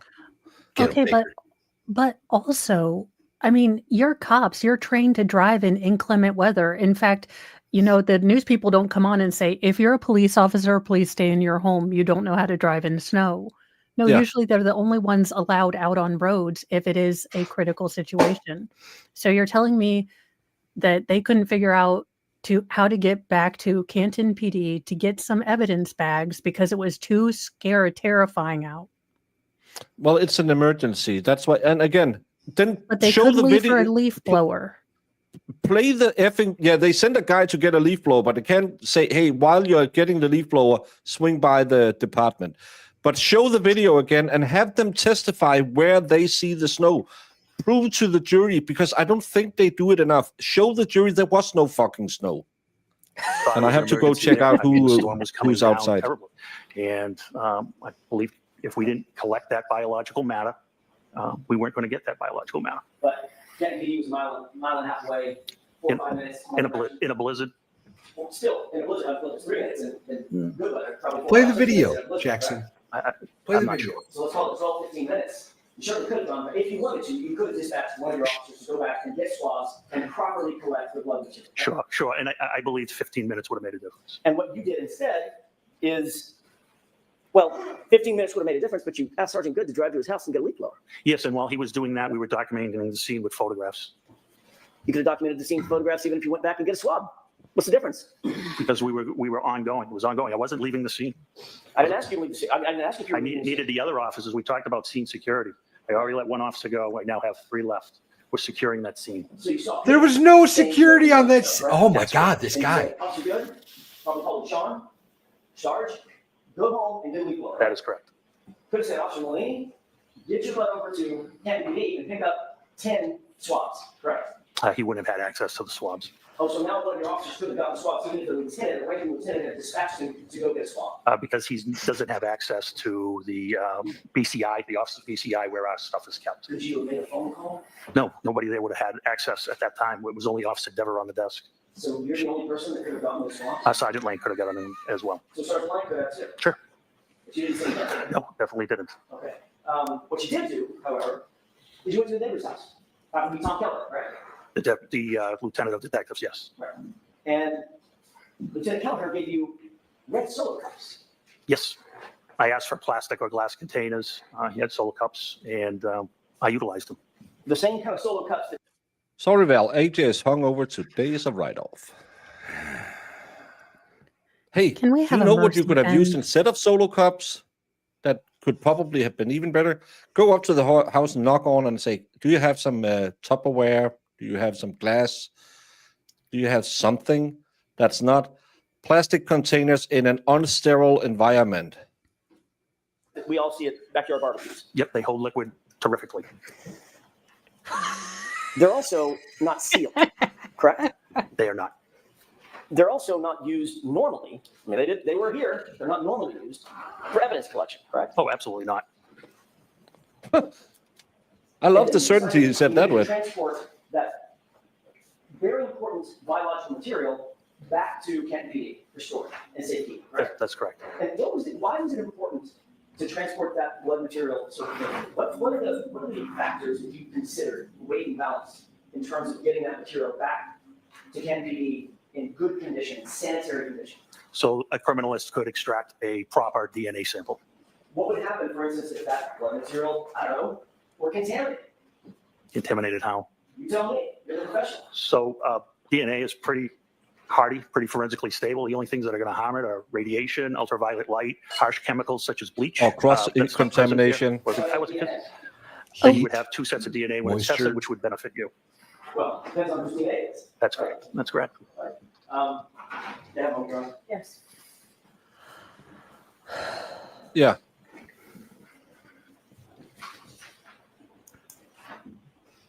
Oh, we've also learned that red Solo cups hold liquid great. Well, let me stay on this for a second. So obviously, there's Yeah, a the reason blue ones why are kind of smushy. blood swabs, Not good. biological swabs are handled with such care. For instance, the DNA analyst is going to put on gloves. Correct. Oftentimes, they're going to put on a mask. Right? I don't know about that. Oftentimes, they put on goggles. Is that right? It depends what they're testing. Right. But when you go out and collect something, you'll see CSI, crime scene investigators, in full body suits when they walk into a crime scene. Yeah, you can. Because you don't want to contaminate the scene with your own hair off your arm or an eyelash falling into a blood stain, correct? That's correct. Right. So there are protocols. I mean, you said just a second ago, Scouter, well, it's DNA. Unless somebody pours bleach in it, they're pretty much golden, right? That's not quite the fact. And that's not quite what I said. No, it's not quite what you said. You were suggesting that it's hardy enough that it doesn't really matter No. Is contaminated or not. If there's No, multiple that's DNA, exactly what you were et cetera. I implying. simply asked Yeah. what you meant by contamination. Okay, so it could be contaminated with debris, is that right? Sure, it can. It could be contaminated with other people's DNA, is that right? It can. It could be contaminated with foreign items, foreign either aerosols or somebody's spittle when you're talking, correct? Sure. You can contaminate with 1,000 things. Hypothetically, Right. Of course, these solo cups didn't have lids on them, right? they did not. They were open. Yes. You didn't photograph where you picked up the samples. No. You didn't document where you picked up the samples. No. So if the samples were in 6, how many solo cups were there? 6. 6 solo cups. We don't know as we sit here where each of those solo cups contents came from specifically, do we? Specifically, He was called a Yahtzee over on Cafe Daffy's channel. no. Okay. Then those And a solo cups masochist. with no lids were placed into a Misogynist. bag, right? That's correct. You said on Ah, Not a damn it. masochist. was It was a brown paper bag, misogynist. right? Damn it, damn it, damn it. Stop and Shop, I believe. And you said that Damn it. that Stop and Shop bag is, other than having the words Stop and Shop on it versus evidence on it, basically the one and the same thing. Same dimensions, made out of the same materials. Yes. Right. But with an evidence bag, you know exactly where it came from and who's handling it. Not necessarily. Comes from a manufacturer Sure. whose job it is to secure those bags so that they are not mishandled, so they can have some sort of bona fides that they're clean and ready to accept evidence. In, say, for instance, I don't know, the investigation of a homicide of a police officer. Important stuff, right? We're not at a homicide of a police officer at this point. I'm just talking about evidence bags. It doesn't change procedure, you fucking moron. Oh, this was a bar fight. Okay, so we need Jiffy Lube bags for this one because it's just a bar fight. Oh, this one is a potential medical examination. Let's bring out the Stop and Shop. Oh, this is a homicide. Now we get the fancy bags. Trader Joe. Well, you know, Baker, once as long as they get as much of the investigation done before it's declared a homicide, then they don't have to work as hard. They don't have to go back and do the homicide aspect of the investigation. They've already done that. Yeah, because when they're then asked later, did you collect it? No, because at the time we were collecting for a medical emergency, so we didn't need to do DNA testing or anything. It was just a Exactly. I have a question. How far what must you be stuffed into your own behind to say all of these things out loud and say, I did a great job. No, I didn't document a thing. No, did you find where are those 6, cups? No idea. Look, that's not, I don't write reports. Actually, I want this man's job. Look, I don't write reports. I make crazy ideas and I don't explain myself. This man is a woman. Brendan, he wasn't dead. He wasn't pronounced dead, even though he was pronounced dead 10 minutes before this Joker arrived at the scene. Evidence bags in general. In other words, I'm trying to think about some of the most important investigations around. The manufacturers of those evidence It was bags on his sleeve. manufacture them and send them in a way so that they're bona fides, that the provenance of those bags is maintained, correct, and protected. That's the way they ship them, yes. Right. And Kenton PD pays extra money for those bags for that very purpose. I'm sure they do, yes. You mentioned almost tongue in cheek. Look, except for the price, they're probably pretty close. Yes. There's a reason that there's a price difference, right? What would the reason? What's the reason? Well, it's not the shop. I will pay 10 cents. Yeah. But that bag's not really good. Who's where it's been or who's handling it? Right? It's got my milk and my eggs in it. Really don't care. Yeah, I don't know. I don't know how they price it because of how they package it. I don't have any knowledge of Well, you don't want to mention the price. Oh, no. Yeah, I agree with you on that. I'm sorry, we're speaking over each other. Okay. I apologize. I'm sorry, Mr. Downey. You gotta wait. Yep. There's a reason. Get to the My point is microphone. there's a reason, right? Yes. The evidence bags are more expensive because there is a way they're manufactured and they're taken care of, and Canton PD is willing to pay that extra price, like every other law enforcement agency, because of that. Correct? All right. So they're not quite the same, are they? No.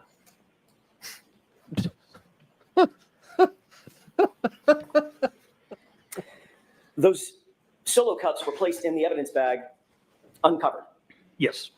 The evidence bag was then placed in Sergeant Lank's vehicle. It was closed and Sergeant Lang transported it to his vehicle. Yes. Okay. When you say closed, you mean the top of it was rolled up? Correct. Or folded over? Correct. Okay. It wasn't forensically sealed. Not at that time, no. There was no evidence tape that went on it. Not at that time, no. Matter of fact, the cups were still open and could slosh around. Assuming Yes. they melted. Yes. There's liquid blood and liquid water, like That's correct. snow. That's correct. And you indicated that those were at least you believe, those were placed in an evidence locker, temporary evidence locker, correct? No, blood samples were put in a refrigerated unit. My mistake. I thought the refrigerator was the temporary storage locker. It's different? Yes, lockers are not refrigerated. That's where the glass would go into a locker. Okay. This was placed into an evidence refrigerator. That's correct. That was to maintain the integrity of the sample, the biological sample inside the cups, correct? That's correct. You have an evidence log of that. I don't know. You've never seen an evidence log.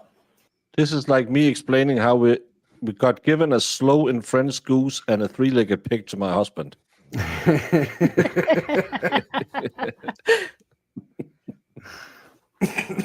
Well, they were just there. Did you arrange for them to be here? So I know they were. It's the same as a regular pig. It's just only got 3 legs. It's a slimmed down version of pig. I'm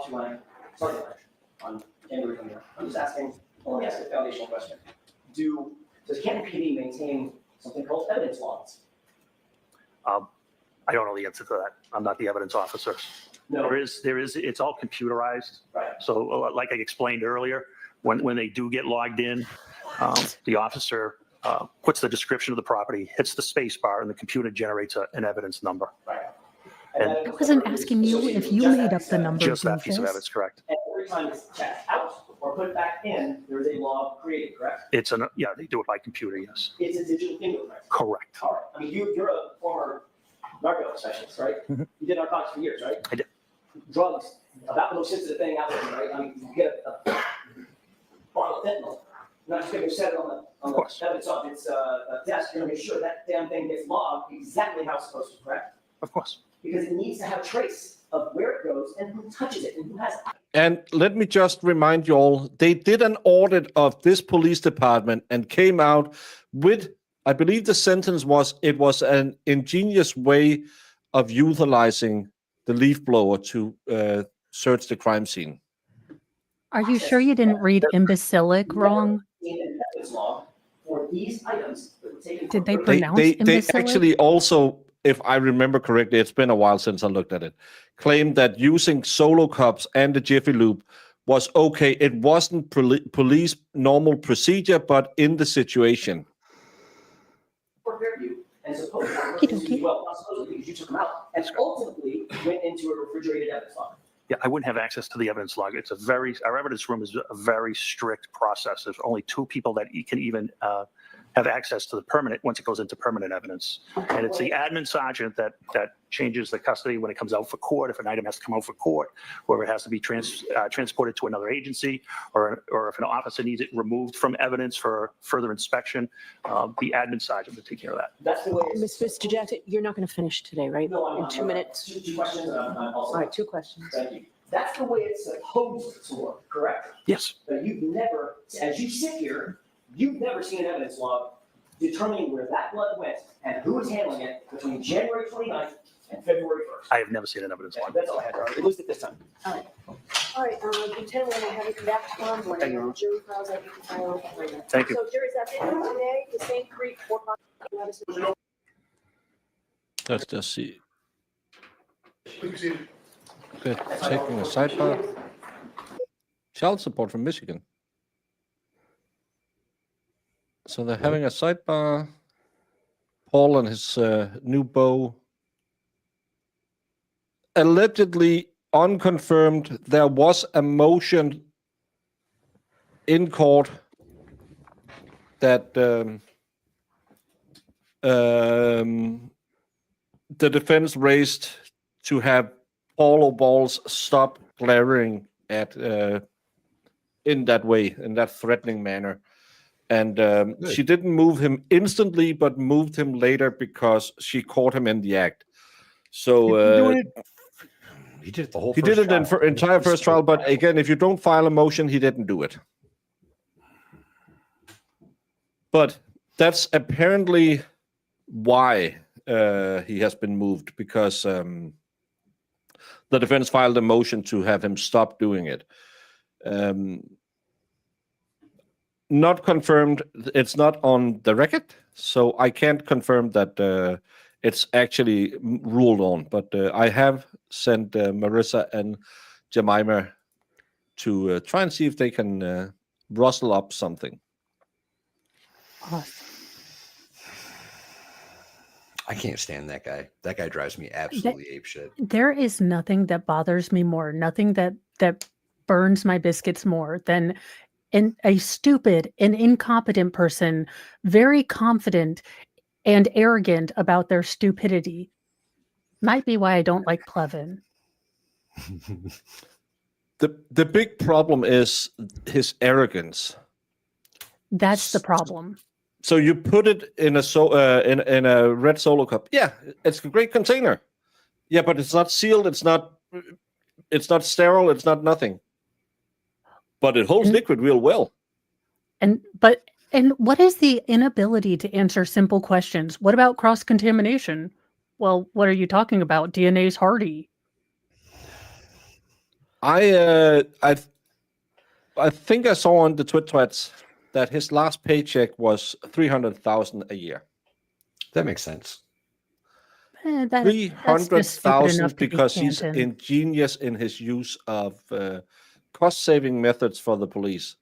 Again, when you have officers like this getting paid, what is it? How much is the president of America makes? I think he makes $400K. Yeah, this guy makes 3/4 of a president's salary. You have to cut a corner here and there. And Jiffy Lube bags, hey, you get your VD40 and your whatever, your bag of bite into a Slim Jim. And then you can use it as evidence. It's really ingenious. 300,000. That's more than Bev gets. Yeah. It's insane that you have regular officers walking around and pulling home those numbers. And I know it's overtime.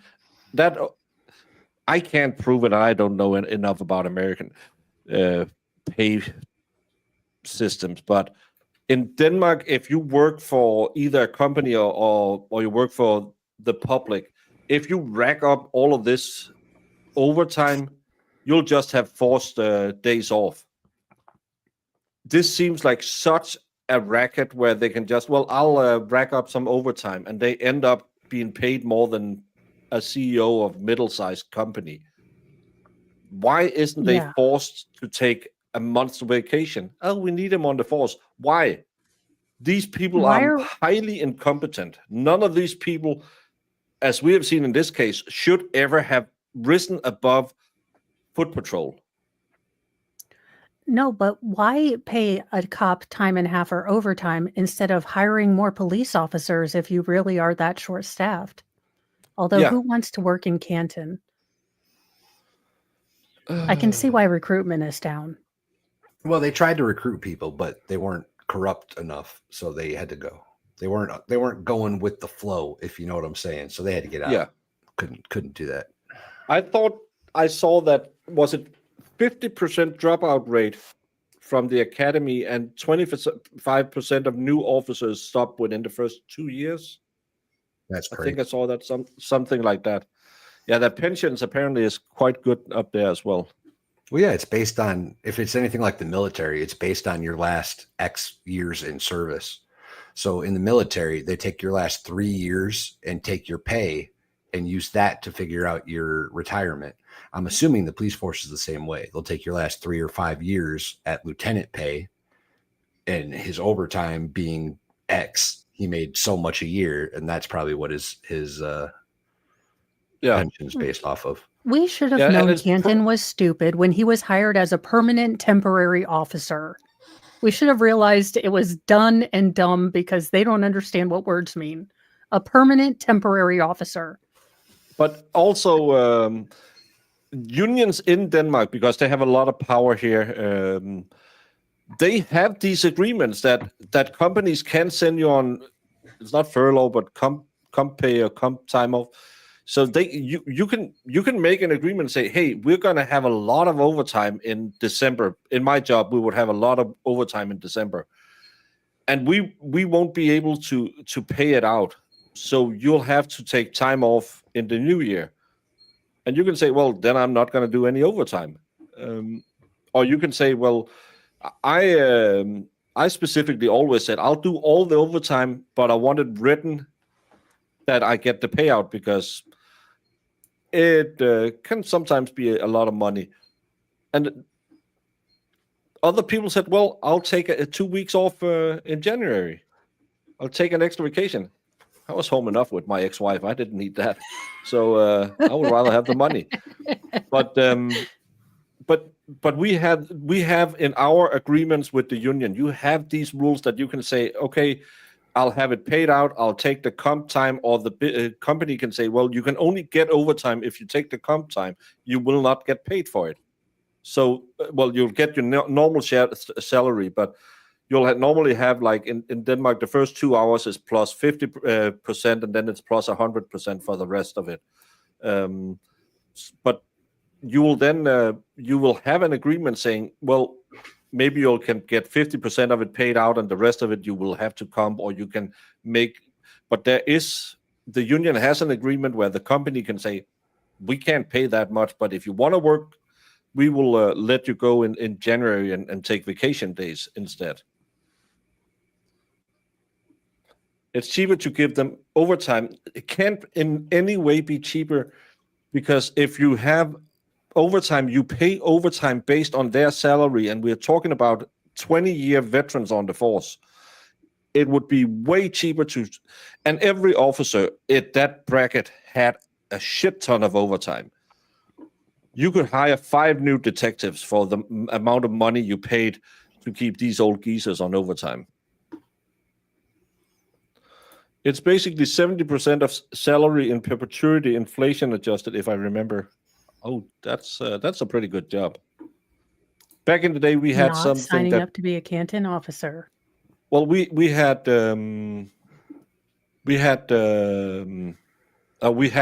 still have it in some jobs, but we have what's called like civil service pensions.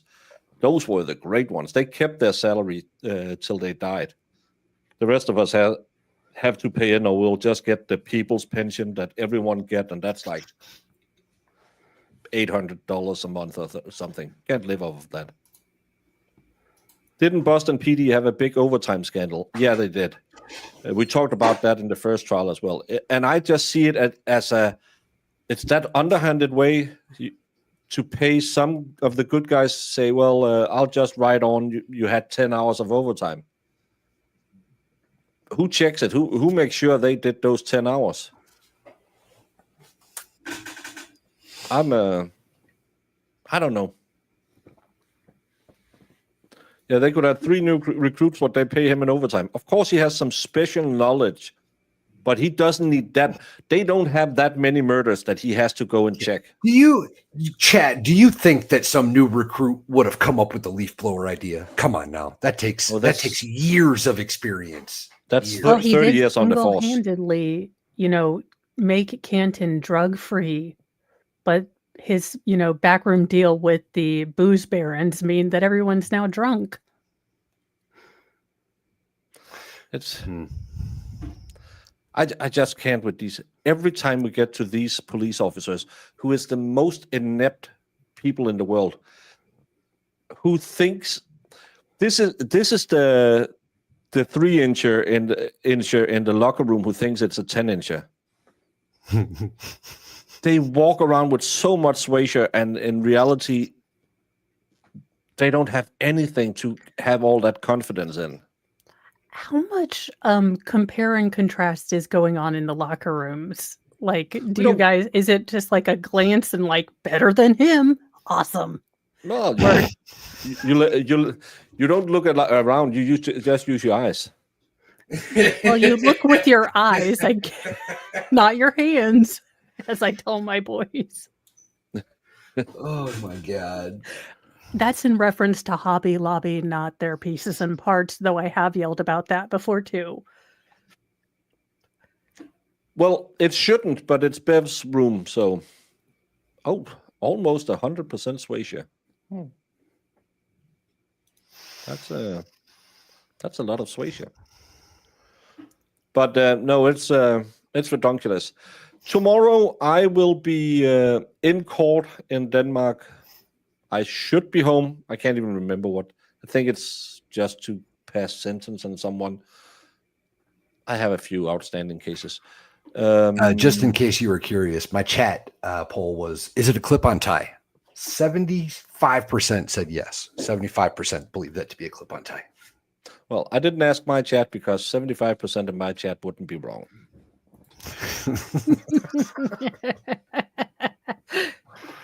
Oh, that guy drives me nuts. Yeah. But I'm thinking we will be starting on time or a slightly delay. But as always, we will catch up before the end of the day, and I'll have to go mete out some justice, Danish style, which will be, oh, too bad for you. Can I give you a social security check? I am Valhalla Awaits. We have a 24-hour goat cam in operation, and you are all more than welcome to come in there, hang out, and enjoy the baby goats, watch them as they grow. Yesterday, we got to do a goat walk, which we haven't done in a couple of weeks, and it was pretty good. Go check that out if you are curious about the goat walks. We get to look around the property, and my yard's pretty, y'all. It's pretty. It's getting green for the summer.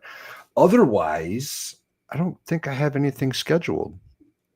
And if you watch his goat walks, you can see his massive bundle of sticks. I've got the best stick collection on YouTube, hands down. Hands down. Hey, I'm Mo from Mo in the Deep End, and in the morning at 8 a.m., when you're waiting for trial to start, I do a collection of headline news, true crime news, and absurd news. Like today, we learned that you cannot take Colombian marching powder into Disney, though I think they should use that as an excuse for all of their current movies. You can take it into the White House. You can't take it into Disney? That's some bullshit.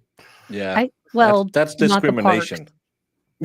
Although, if there is any place you need to be enhanced, I would think it would be at the parks. Right? So basically, if I get more claws, I can do whatever I want tomorrow while you aren't here. Deal. Well, the stream won't start till I'm here. So, yeah, you can do whatever you want till I'm here. Because as I just said, we might start a little bit later, but I think I will be home in time to start. I don't think so. But let's get out of here. Let's get to bed. It's 10:30. Or, as we say in the real world, 22:28. 10! Misreads. Yes. 10! 10!